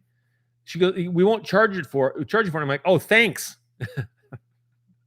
He's like, would you like something else? I'm like, everybody else is done. Because I had to send it back. Like, and then at one point, they lied to me. I forgot if it was the manager or the waitress who said, we don't have a microwave. I'm going, wait, let me get this straight. You've got frozen lasagna, and you don't have a microwave. How do you cook it? She goes, no, it's not frozen. It's fresh. I go, then how does it go from fresh to frozen? She goes, it wasn't frozen. And I'm like, there's nothing worse than when you're talking to somebody who's lying to you. You know they're lying. They know they're lying. And they won't come clean. Now, I don't know if she thought she'd get fired if she admitted they had a microwave. I don't know. I don't know. And I would have respected her if she had said, here's the deal. Yeah, it was supposed to be microwaved and somebody screwed up. And I should have noticed it. That's on me. Instead, she's like, no, it's not frozen. It's fresh. And at fresh, shouldn't it be at least room temperature? Like, is this room 32 degrees? What the heck? Oh, boy.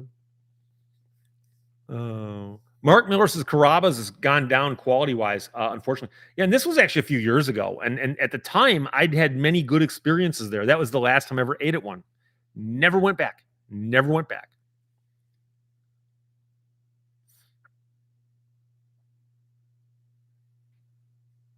Dixie Sampson says, I saw your video on the drunk dad teaching a 9-year-old to drive. Crazy. Yes, when I was 9 years old, my mother had an emergency appendectomy. My farmer father needed to get the hay out of the field before it went bad, I'm guessing. And here's the thing. I had a lot of people chime in and go, hey, Steve, that's not uncommon on a farm. And that's true. But there's two big differences there. One is, I doubt that you're being taught to drive the tractor by your drunken father. Now, if you were, then I guess there's only one thing that's different. That is that you're in a field and not in a roadway. But I can tell you this. My brother, a few years ago, helped a company set up a factory out in what would basically be farm country. Okay. And they needed to hire local workers. And my brother said that without question, when he talked to somebody who said, yes, I live on a farm, and he says, do you have any experience with equipment? They go, yeah, farm equipment. He said they were the best workers, the easiest to train, and the most self-driven people. Like, they would encounter a problem and fix it. They wouldn't encounter a problem and go, something broke over here, and he said he was looking for people who worked on farms because they were the best workers to hire because they were working with equipment. And so I had several people say that to me. Go, Steve, people live on farms. It's not uncommon for a 9 or 10-year-old kid to be working a tractor, working a clutch, great, absolutely great. Drunken father in a parking lot, accessible to the public, not so great. But there you go. And the Canadian Robo Lady is in the house. Yes, indeed. CRL checking in. Can't remember if Steve Lehto chipped a tooth in that lasagna. No, I did, but it's close.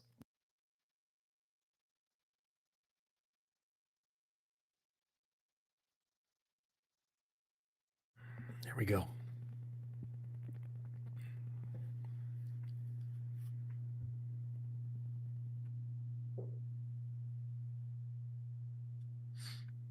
Jim Haynes says all radiators have been plastic, even in large trucks, since the late 80s. Your Explorer has plastic radiator intake valve covers and oil pan. Lots of transmission pans on Chrysler and German cars. I'm not sure about that list of parts, unless you're referring to my new Explorer. I'm pretty certain that my 2002 Ford Explorer does not have all those plastic parts you've listed. But again, like I said, I understand they're doing this now. I think how I started that concept. George asks, how do you feel about tip jars at some businesses, including some gas stations and pickup food places? I've got no problem with them putting a tip jar there. You don't have to put any money in it. It just depends on if the person's helping you or not. But also, if I get a handful of change, a lot of times I'll just throw it in there. So Tigerman99515 says I worked with a group of brothers and their dad in Bush, Alaska. Those guys could do anything. Yeah, you find out that if it comes to your own personal survival, you get really good at fixing stuff.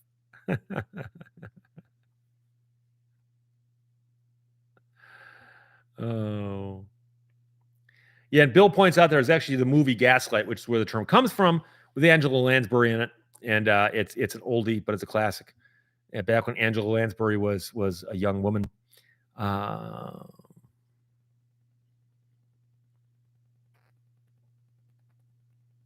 Devin Bound, this widower hasn't used a non-paper plate in years. Derek Smith, anyone who worked on a farm while drunk wouldn't last very long. It isn't uncommon for injuries or deaths from equipment accidents while sober. And that's the thing, is that it's such serious business. Mark the Bird Fidrich, the pitcher for the Detroit Tigers, died working on his farm. He's working on a truck, but he's working on something, a big piece of equipment by himself, and something happened, and he got killed. I remember when I lived in Bad Axe, Michigan, hearing about an accident involving a fairly young person on a tractor, and it's dangerous work. So, Boomer says, Steve, your Explorer engine has about 30 to 40% plastic parts in it. 30 to 40% by weight or by number?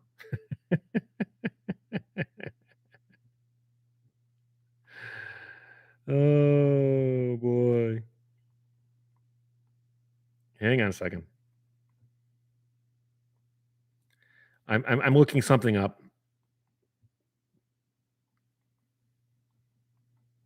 And the oil pan for a 2002 Ford Explorer is made of metal.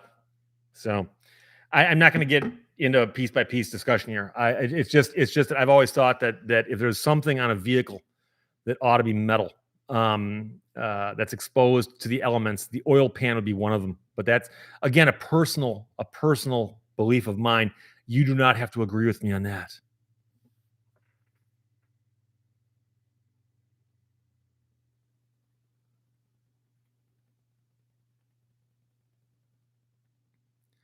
Hat boxes, some coin stars will let you get cash for gift cards too.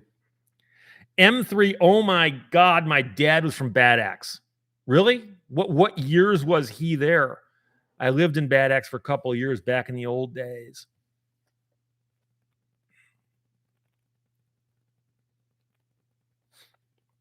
Not a banned account. Why can cops stick foot indoor without a warrant? I don't know that anybody said they could. There's a big debate about that right now on the internet, though, because I guess people have posted videos where a police officer shows up at the door, someone opens the door, the police officer says something to the person inside, and the person inside says, well, I don't feel like talking to you, and goes to close the door, and the police officer has got his foot conveniently in the door.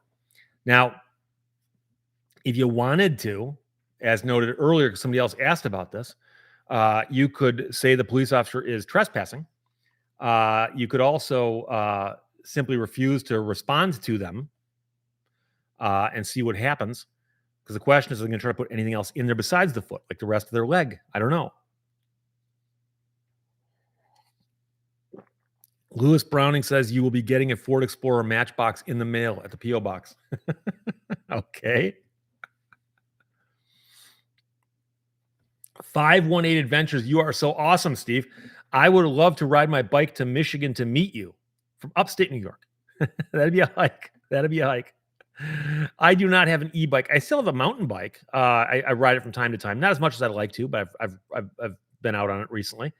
And I keep looking at e-bikes, going, that'd be a lot of fun to rip around on those trails and not have to work. But then would I ever come back and pedal? I'm not sure if I ever could. So, Brianna CC says, once you open the door, you consent. To what? Not to a person entering. Otherwise, they could just walk into your house.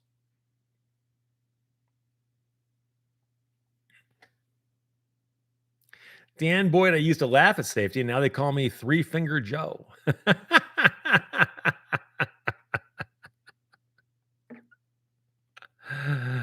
Oh.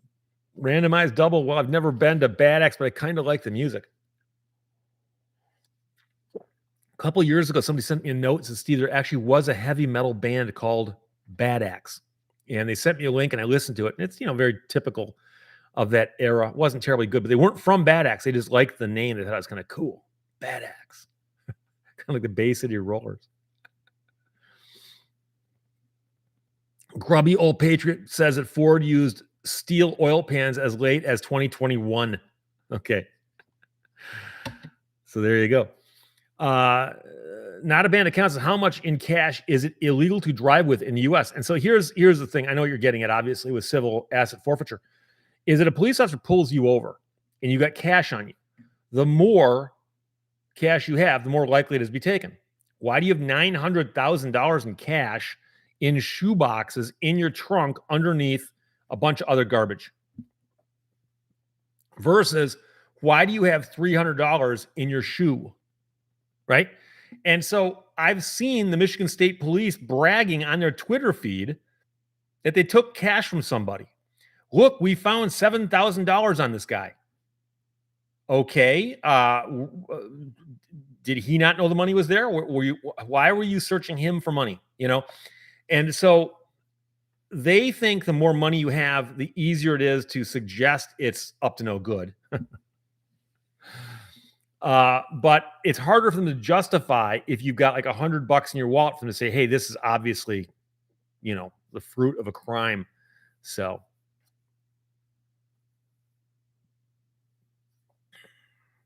Mark Miller, old cop joke. How many cops does it take to beat a confession out of someone? 0. He fell. Dan Boyd points out that an axe is, in fact, a guitar. So Bad Axe might have actually had a little bit of a double meaning there. That's interesting. The scooter guy points out that the cop might try to claim that you committed battery on him if you slammed the door on his foot. Janie Segrist says, I'm late, but I'm here. And that's all that matters, right? Brian W., I just started my 1978 Ford. Sounds good. Mark Miller says, reasonable suspicion is not probable cause. That's true. Aaron Freeman, it's the money that gets arrested. You have no defense. And ironically, they charge the money, but they let you defend it. Mein Kampf, I wish I was taller. Now, here's the question. Are you just simply making a statement, or is this an extremely obscure joke from Seinfeld? Because, of course, that was a Ziggy joke, right? Wasn't it Ziggy? The pig has a complaint. I wish I was taller.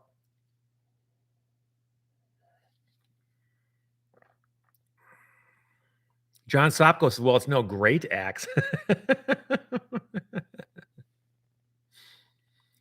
Tigerman 99515 says, seems I flew recently and police were asking people as they walked down the gangway if they had more than $10,000 in cash. Well, there is a rule about traveling internationally with more than $10,000 in cash. So if you're coming into America from another country, they will tell you, by the way, welcome to America. When you come in, you'll be asked to fill this form out. Would you like one now? And you can get the form and fill it out while you're on the plane. And they'll ask you where you're from and a bunch of different questions that you get expected to be asked at the border. And it says, are you carrying any cash on you? Yes or no? If yes, how much? And they'll tell you it's not illegal to bring $10,000 or more into the country, but it is illegal to bring it in without declaring it. And when you bring it in without declaring it, the penalty is the money. So if you say, no, I've got no money on me, and they find you got 10 grand on you, they say, guess what? You violated the law. The fine is $10,000. Thank you. So you just have to declare it. But it turns out a lot of people are scared to declare it because of the fear that it'll get taken, ironically. Dr. Fritz, I wish I could sue my own money. Paul Harris says, is your favorite color blue? You got blue paper, blue solo cup. You can make an argument for that. I do like the color blue, although I'm wearing black. And by the way, they talk about how you can watch the signs and the weather, like at what point you see the geese flying south or at what time the woolly caterpillars come out. You know what time of year it is when I switch to these t-shirts because this is a cotton t-shirt, but it's not the same style as the Eddie Bauer t-shirts I normally wear. But it is an Eddie Bauer t-shirt. So this is the fall or winter shirt, which I'll probably be wearing these on camera now until next spring, but we'll see.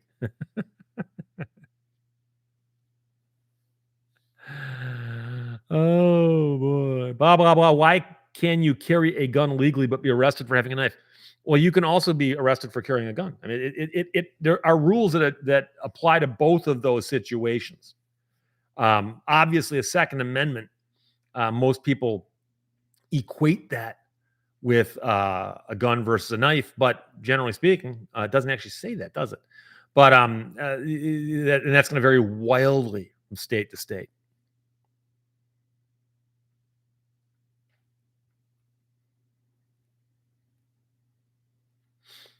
Mark Miller says, "I wish I had a dime for every dime I have." Chuck Whitehead, "I always carry a prepaid card that they can't take the money." Well, that's and many people say that's what they're trying to do. They're trying to get you to a point where you don't carry cash because and I'm not this is the argument. I'm not saying I agree with this as to who they are, but the real point here is that if you and I are talking and I say, "Hey, I'll buy that from you. I'll give you cash." And I give you the cash. And then you go down the street and you talk to somebody else, "Hey, I'll buy that from you. I'll give you cash." And as cash is moving around from person to person, it's harder to tax. And so if you really wanted to track how people are spending their money, it's much easier if people are doing it with credit cards, debit cards, or traceable amounts that way. So that's one of the big motivators, I think, towards pushing people away from using cash.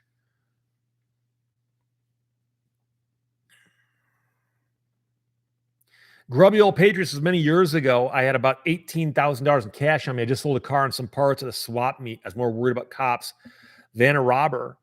And I've mentioned before that I bought a boat motor for my canoe that cost, I think, about $4,000 or $5,000. And I went to a dealership with cash in my pocket. And that was a legitimate concern of mine. If I get pulled over, what are the odds that I'm getting taken out of the car? What are the odds that, so, I don't get pulled over that often, but that was my thought. It's like, where are you going with $5,000 in cash? I'm going to buy a boat motor.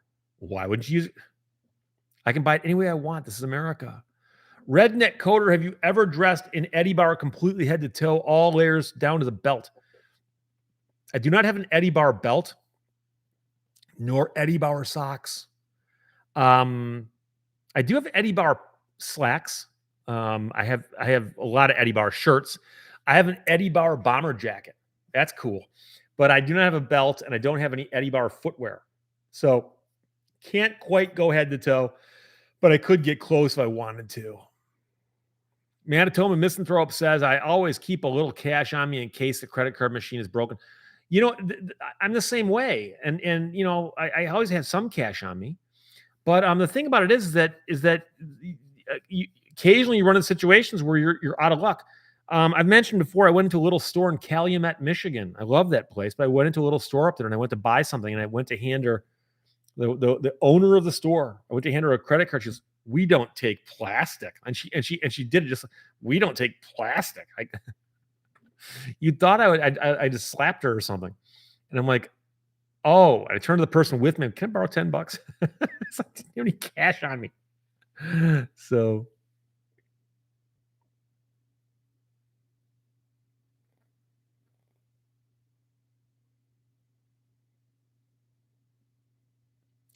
M3, I refuse to use Bitcoin. Am I becoming a dinosaur? No. That's a lot of people who don't use Bitcoin. Oh boy. Dan Boyd, Eddie Bauer Explorer. No, I've never had an Eddie Bauer Explorer. I've seen them, but I don't have them.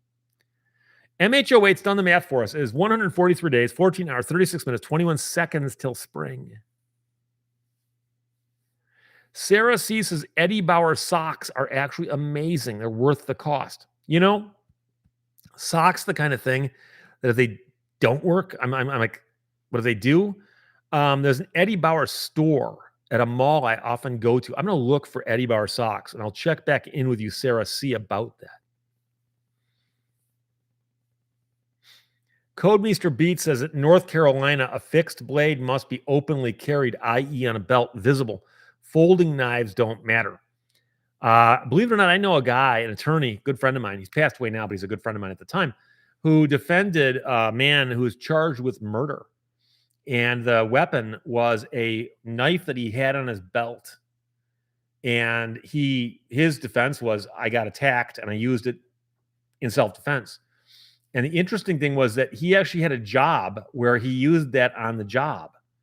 And at one point, they tried to make an argument like, well, why were you carrying it then? He's like, because I just got off work.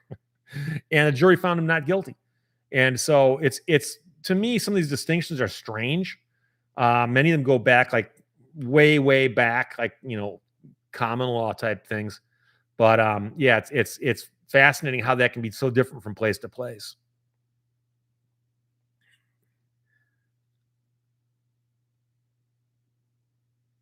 Chuck Whitehead says in some states it's illegal for card-only purchases. They must take both. Yeah, there's some states and some cities. And I did a video years ago where I pointed out that the law, like there's no national law that requires everyone to take cash. And there are some places, but they're little islands, right? And somebody sent me a note very recently about some change, and you need to go back and change your video. And I'm like, the video mentions that there's exceptions to the rule, right? So, Brianna CC, would you ever purchase an Expedition? I've ridden in one, but I don't need anything that big. So I've with an Explorer, I rarely use all of it. In fact, the Explorer's got, a third row in the back of seats. I almost always leave it down and just put stuff back there. So once a year, I'll have people in the back, far back. And more often than not, I put the seats down and I carry stuff around in it. But I don't need an Expedition. It's just too much. Not a banned account says, why can all cases be dismissed without hearing the merits for ripeness, then standing, and then mootness doesn't seem constitutional? I'm not sure specifically what you're pointing to here, but because there's a big distinction between civil cases and criminal cases. And standing, ripeness, and mootness are very, very different things. But generally speaking, what shocks a lot of people is that I can file a lawsuit against you, not a banned account. And I can file a lawsuit against you. And if I filed a lawsuit against you and I served you with it and everything, and I has your name and it says, here's where you live, and I filed in a local court, and I said that back in 1837, you stole money from me, and I want you to pay me back interest and punitive damages. You could go to court and say, I want the court to dismiss this. No genuine issue of material fact, because there's no way I did anything to him in 1837. He wasn't alive. I wasn't alive. And a court would say, you're right. There's no need to send this to a jury. And they'd throw it out. So that's no genuine issue. There's also a thing called failure to state a claim. And by there's like 15 of these, but these are the most common. No genuine issues, number one. Failure to state a claim is another one. So if I filed a lawsuit against you, not a banned account, and I said, you looked at me funny, and I want punitive damages. I want actual damages. I want an injunction to keep you from ever looking at me again in the future. I want a court ruling that you did in fact look at me funny, and I serve you and all that. And you get the lawsuit and you go, I looked at him funny. Even if that was true, it's not illegal to look at someone funny. What does it even mean to look at someone funny? Okay. You can go to court and say, failure to state a claim upon which relief can be granted. And a court would look at me and go, unless you've got something else or another way to say this, I'm tossing it. And it would get tossed. And so there's a bunch of reasons that lawsuits can be dismissed without getting to a jury. And what really bothers me, and it bothers a lot of attorneys as well as just regular people who've never heard of this before, is that you can put on a trial, opening statements, you put in your proofs, cross-examinations, exhibits, witnesses, each more surprising than the last. And you can rest. And the defense can stand up and go, Your Honor, we want a directed verdict. They did not put enough evidence in for a jury to believe them. The case should be dismissed now. And a judge can say, you know something, you're right. There's not enough evidence. I'm going to grant that motion. And even a lot of attorneys will tell you that if you've done that much work to put it into evidence, you may as well let the trial play out, because a jury might come back and go, no, we don't find anything there. In which case, there's nothing to appeal. But on the other hand, by throwing it out at this point, these people can appeal and go, we could have gotten this to a jury, and we could have. And if an appeals court says yes, then it gets sent back down and they got to retry the whole thing. So I'm not a big fan of directed verdicts or JNOVs, which is judgment notwithstanding the verdicts. But you have to understand that there are times when a court can look at the pleadings and go, based on these pleadings, there's nothing to be done here. And I don't know if I should go there or not, but there are people out there who spend a lot of time filing frivolous lawsuits. And they file a lawsuit. They go, I filed a lawsuit. I filed a lawsuit. And the courts are just throwing it away, because most of them are things like that. He looked at me funny. He stole money from me in 1837. So,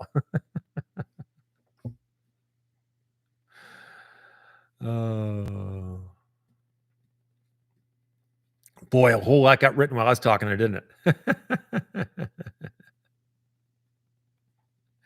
Sub GR77 have to check out. Have a good one, everybody. Day, night, evening, etc.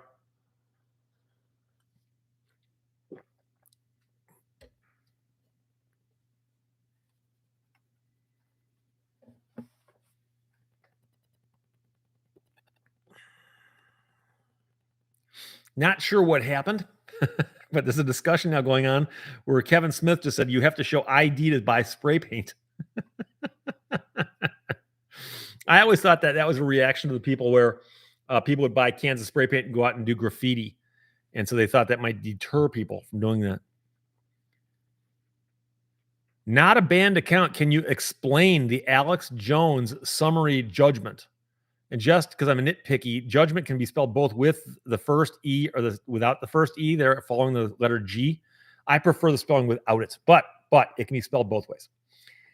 Yeah, Alex Jones, and love him or hate him, he's a guy that a lot of people know who he is. He was a let's call him a talk show host. Okay, he was a talk show host, and he got sued by people who said he has defamed us or done things to us that we have a legal right to come after him for. And during a trial, preparing for a trial in civil litigation, you have a period called discovery. And in discovery, I can send over interrogatories, which are questions that you must answer under oath. I can also send over a request to produce, which is like a subpoena, which says, I want to see documents. I want to see the following documents in your possession. And you can't plead the fifth because this is a civil action. There's no criminal claims here. It's just civil litigation.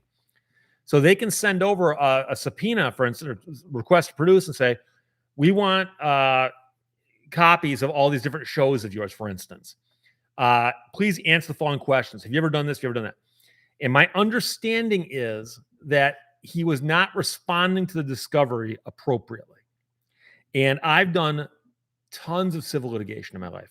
I've done more interrogatories, more requests to produce, both where I've sent them out and where I've had to respond to them on behalf of my clients. And if you don't respond appropriately, the other side can bring you into court, show the judge, go, Your Honor, we asked for this, and here's what we got. Or we asked this, never got a response. And I don't know the exact number and types of things that he did, but the allegation was that in discovery, they had asked for a whole bunch of stuff. He hadn't provided it properly. They complained to the judge repeatedly. And finally, somewhere along the line, the judge said, unless you get your act together and provide them what they're looking for, I'm going to take severe action. And one of the things that a trial court can do is default you. Now, it's an extreme measure, but you can be defaulted because of your lack of cooperation on discovery. And so I believe he was defaulted because the judge said, after all of this, I don't think he's being cooperative. Therefore, he is in default. They could still have a trial on the amount of damages, however, but a default literally means that he has given up his right to defend himself. So there you go.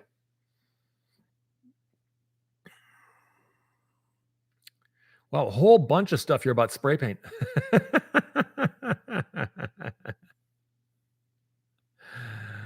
Steve Lehto, vehicle license plates are compelled speech and unconstitutional. Is that your argument? I mean, because they're going to say the license plate doesn't actually say anything. QR713F9. What is it saying? But yeah, you can litigate that if you want. See how far that goes. Bob blah blah says they did the same thing to Rudy Giuliani. Rudy Giuliani. I don't want to get political here, but I did vote already. Just to let you know, I had this here the whole time. I meant to hold it up on camera. Rudy Giuliani. All I'm going to say about him. Remember when they called him America's mayor? Oh, how far he's fallen. Guitar Talk Universe, can one actually sue a ham sandwich? You've got the wrong verb. You can indict a ham sandwich.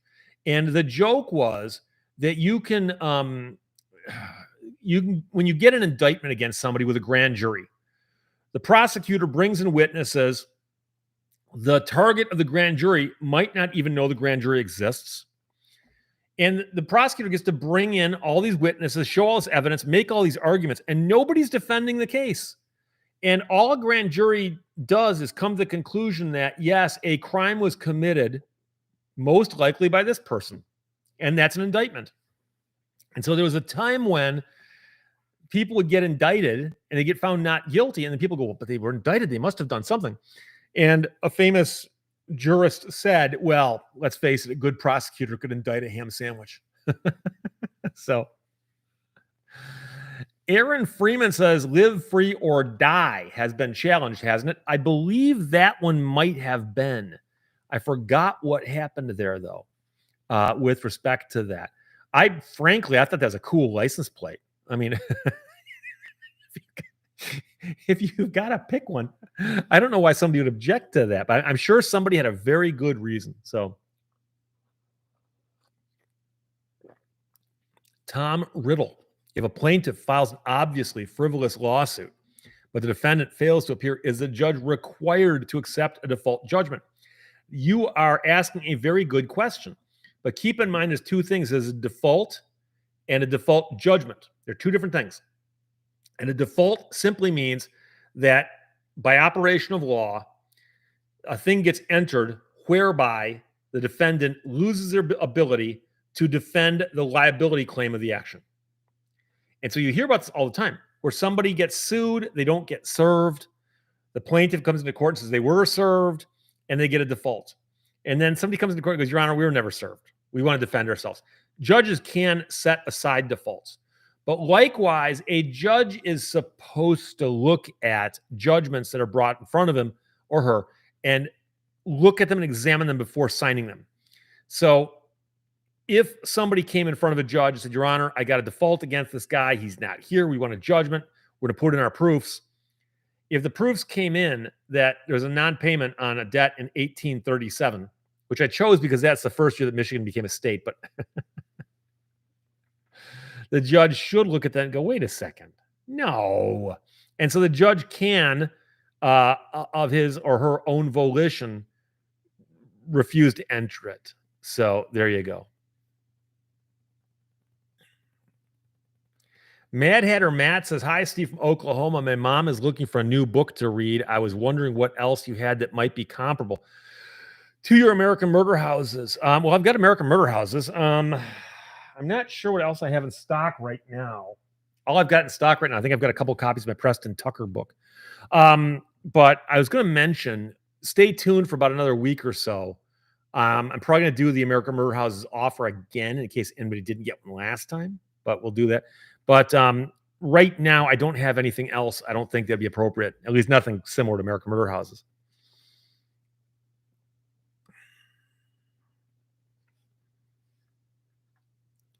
Just watch this as I bought caulk and the screen read must be 21 to purchase. You mean like in a caulking gun? Is there anything in there you can get a buzz off of or something? Low face, forerunner here, but what would happen if a candidate were to pull out now that early voting has started? Oh, we've had dead people elected to office.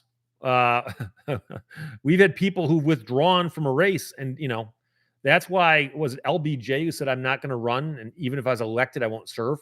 Like he wanted to make a point that like don't even think about voting for me.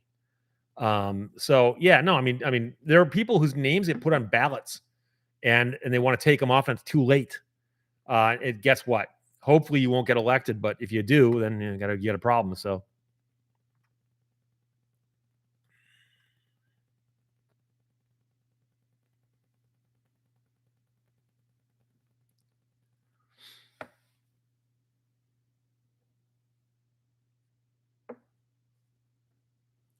Ron Wade says more than 300,000 Arizona voters have already voted.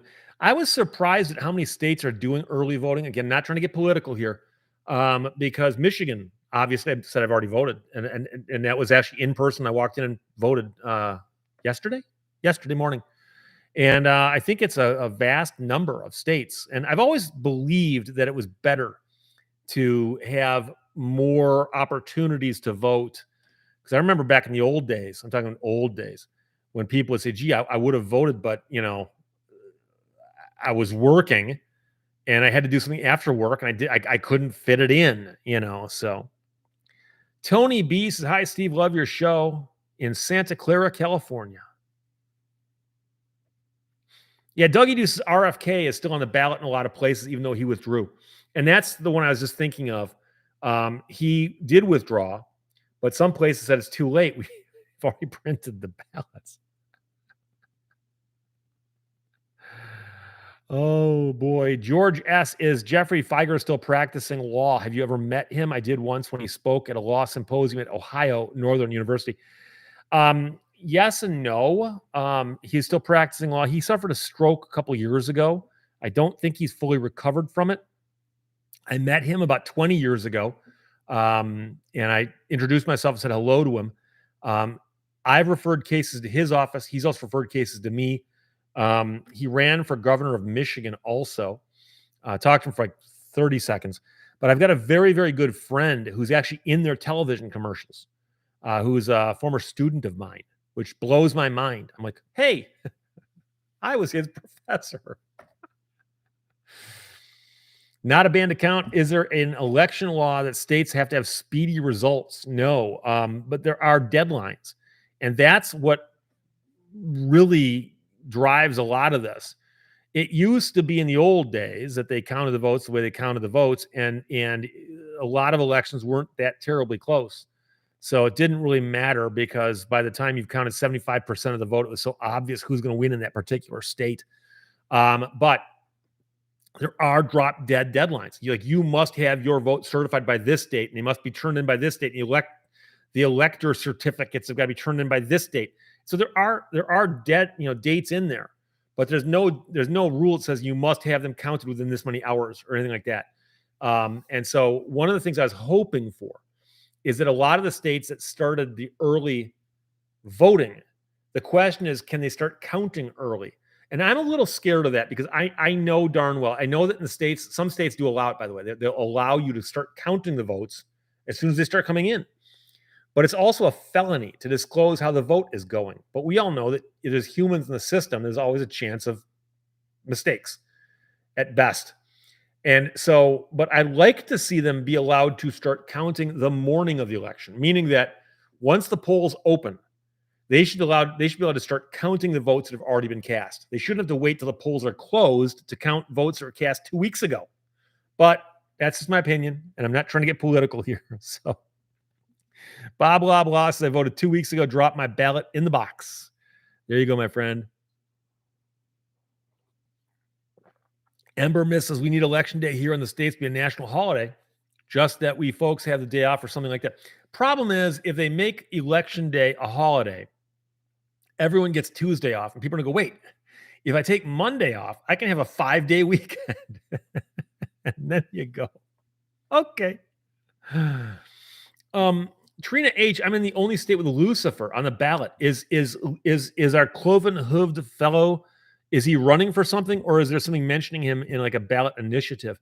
Um, I do know, of course, there was a couple of hockey players named Shatan who had the unfortunate spelling Satan. I think wasn't there a hockey player named Shatan who played for Buffalo? And I always wanted to get a jersey that said Satan on the back, but never got one. Never got one. Scott Summers, so Kennedy has to serve. No, that's the whole point, is he does not have to serve.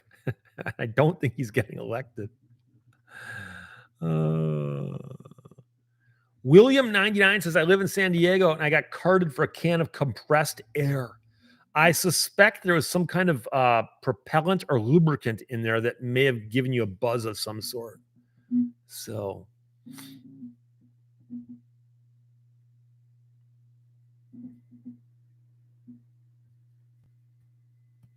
John Zablak, voters should take an IQ test first.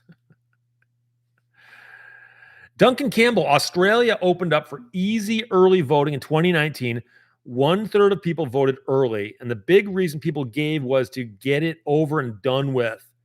The big thing is when those votes are counted. And that's the same thing. I remember, I voted in like some local primary midterm school elections. I remember going and literally walking into an empty auditorium. There's like 3 people in there, and they go, "Yeah, you're ballot number 14." After a whole day of voting, and I'm voting on a school millage. Okay, and on the other hand, I remember voting in some very very uh, uh, busy elections where there were lines like out the door, down the block, and around the corner. And in Michigan, if you're going to go stand near an election site and hold up a sign or try to hand out pamphlets, you got to stand a certain distance back from the doors. And I've been at polling stations where that line ran past the distance. So you had to stand in line and get through a gauntlet of idiots going, hey, my cousin's running for drain commissioner. Get away from me. Oh.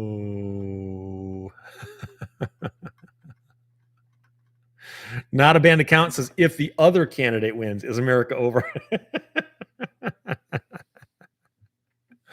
I have a lot of faith in the resiliency of America. But that's political, my friend. I can't answer that. I'm not even sure if we agree on who the other is. Oh, boy.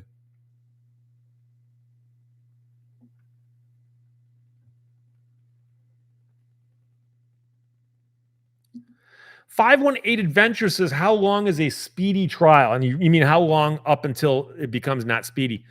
It does not say the actual amount of time. And many states have actually got guidelines as to what that means.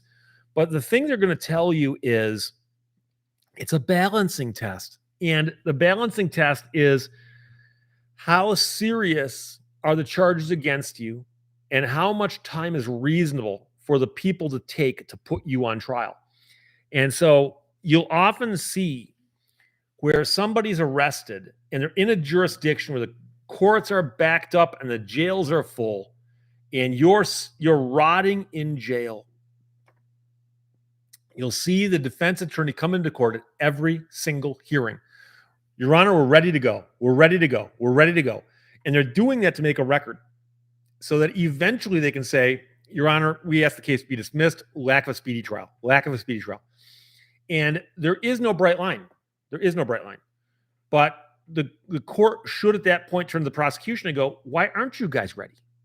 And if the prosecution goes, Your Honor, we're ready to go, but you told us we can't have your courtroom for another month, then the court's gonna be like, oh, that's my fault.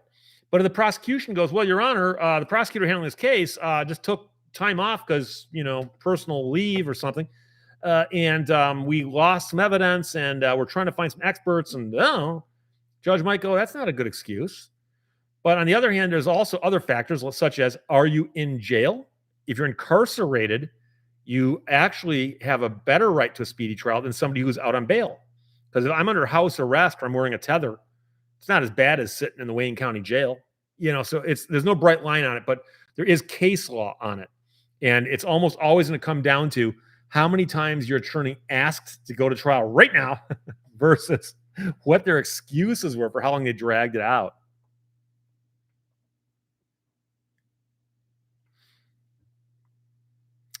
JJ says, can we the people sue the government for experimenting and running psychological operations on we the people? How would a person use the courts? Well, generally speaking, you can sue the government, but you have to sue them for certain kinds of things. You'd be suing the federal court. But I've never, it's interesting because there have been some great examples of the government doing things that they claimed were experiments or whatever, and they later got caught.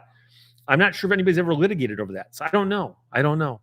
But yeah, it's unfortunately we got 7 minutes at the top of the hour. So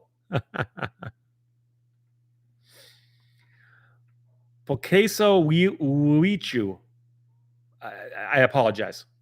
I'm sounding out. Do prosecutors try to change charges if the ones they wanted to put someone in jail for cannot stick? What they'll obviously try to do is they'll try to hit you with a bunch of charges and rank them so that if the more severe ones don't stick, then the lesser ones will. So let's suppose that there are some facts where if everything worked out possibly, you may have tried to kill somebody. But if you didn't try to kill them, maybe you were negligent in a way that threatened someone's life. And if not that, then maybe you're guilty of assault. And so you might see someone charged with attempted murder, some other thing, and then battery, assault and battery. And so there's a level of what you have to prove in each of those. If you can't prove this, you get this. But it's less common to see them go, okay, fine, I'm going to drop this charge, add this charge. Usually they stack all the charges up front. And there's two reasons to do that. One is that if the more severe ones don't stick, the lesser ones will. But it gives them more bargaining power. So if somebody's facing 6 charges and the most severe charges are up here, they might be willing to go, gee, instead of fighting all these charges, I'm going to try to instead bargain down and see if I can plead guilty to a lesser. So there you go. Kel Marie, hey, Steve. Hey, all Michigan here. Oh, hey, Steve. Hey, all Michigan here. See, I'm gonna I'll put in the punctuation for you.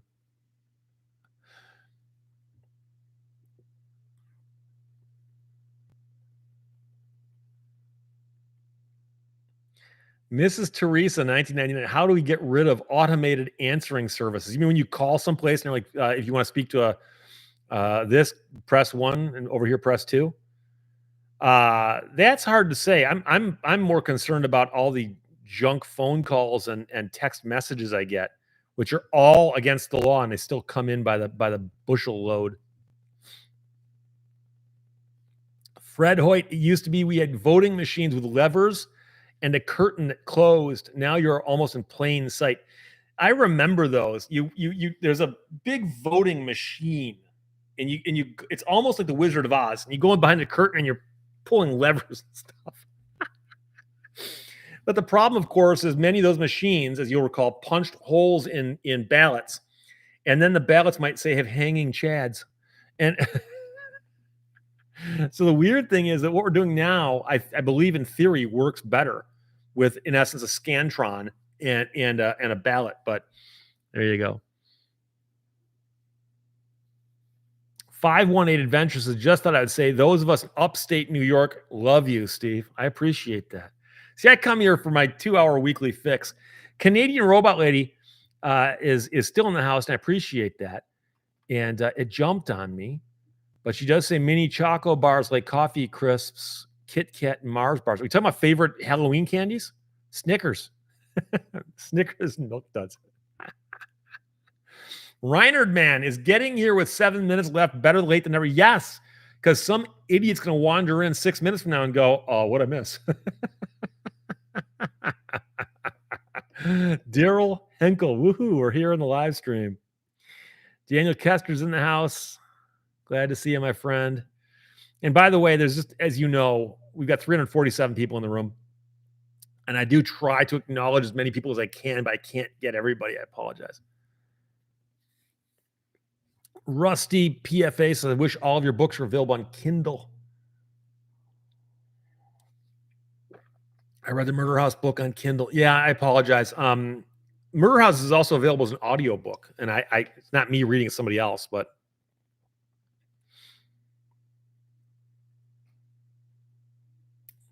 Low Face says you're an hour early. Clocks went back an hour last night. Yeah, but in my case, I'm always going off 1:00 local time, and I'm in Eastern time zone. A lot of people assume that Detroit is in the Central, and it's actually New York and Detroit are the same time zone. You got to go over to Chicago to get in the next time zone. For the most part, time zones always do this kind of stuff on maps. So, John Nowak Jr., hi Steve, alive in Corpus Christi.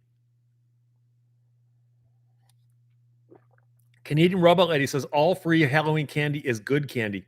Yeah, sadly, I've not had trick or treaters for years. Last place I had trick or treaters at was about 3 or 4 houses ago. So, Michael Phelps, I appreciate you, Steve. I named my dog Lieutenant Steve. You're a solid guy. Well, I appreciate that. Doug Jones will accept any chocolate bar donations. Johnny Quest, what do you think about Delta suing Crowdsource? I've not been following it, but Crowdsource, of course, was the computer program that crashed or the system that crashed. It caused Delta and a bunch of other big companies to shut down for a while. And I'll be curious to see what their contract says and what the warranty says, because I suspect that they're going to say, oh, we disclaimed all of that in some 39-page document that you guys signed back when you bought onto our service. But we'll see. We'll see. Yeah, Redneck Coder points out that the clock change doesn't happen until November 10th here in the U.S. Lowell Riggs I am. Hi, Steve. I made it, and my big clock says it is 2:59. Don't anybody tell Lowell what I said 3 minutes ago. Fast Eddie 333 says blue cup, no red cup. You know, I change colors every week. That way, you know, it's really live.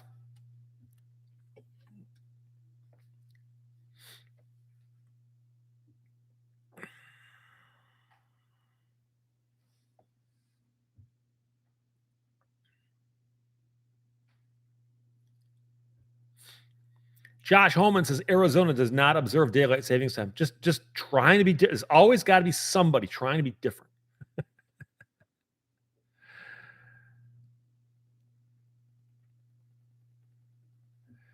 Oh, Daniel Kester, when was the last time you went by that place where that guy thought part of your yard was his? Yeah, I actually drove by there about 6 months ago, but I don't know if he still lives there or not. And I've mentioned this before. I did a video and I forgot where the video is, and I lose track. I had somebody get mad at me the other day. They mentioned a video to me, and their description of it was wrong. And I said, what video are you talking about? The guy goes, you should know it's your video. And I'm like, but the way you're describing it doesn't ring a bell. And he goes, oh, so you don't even know what your videos are about. I said, dude, calm down. I've made several thousand videos. He goes, oh, so now you're confused. And I said, the video you're describing, I think you got it wrong. I think it was actually this, not this. Am I correct? And he goes, yes, that's, I go, so you were wrong, not me. He goes, what's the difference? I go, you said it happened in Michigan. It happened in Utah. Anyway, I told the story about how I had a neighbor who was convinced that the back 6 feet of my property, maybe more than that, was his. And it wasn't. There's no question it wasn't. And he would come over and mow it. So I would mow it too. And then I would mow up to the property line, and he'd come out and glare at me, but he'd never say anything to me about it. It was the weirdest thing. So I told the story about how he'd be up mowing my lawn, and occasionally, it happened probably 4 or 5 times, he'd hit a piece of metal that was in my lawn, and it would clunk his lawnmower, and it would kill his engine. And he'd pull the lawnmower back, and he'd see the metal that he just hit, and he'd pull it out of the ground, and he'd see me laughing. For some odd reason, I saw it happen every time. He'd see me laughing, and he'd throw it like a girl, and it would clink into my yard. And I'd go over and pick it up, bring it back in my garage, and repaint it, and wait till the next time. And I sold that house, and I drove by it later, and the new owner of the house put up a fence right down the line, and there was a set of lilac bushes, big tall lilac bushes that were on my side of the line, and he kept insisting, no, the lilac bushes are on my side of the line. New owner of the house came in, leveled them, and put in a fence, and then put in a monstrosity of a garage. He put in a garage so big you can see it from space. So now, when that guy back there looks out his back window, he sees a fence and the top of a huge garage. And he probably misses me now. Because guess what? He couldn't argue with the fence, apparently, because the fence is there. The fence is still there. When I drove by last time, the fence is still there. And I wanted to go up and knock on the door and say, excuse me, is Charlie here? Because his wife was there too. But anyways, that was the last time. So thanks for asking me, Daniel. It's a fun memory. But that's going to wrap it up for me. It's after 3 o'clock. We've been here for 2 hours. I will talk to you again most likely. I could look at next month, but that's way off. Yeah, I'll probably be around next Sunday. Same time, 1 o'clock. Until then, behave yourself. Bye-bye.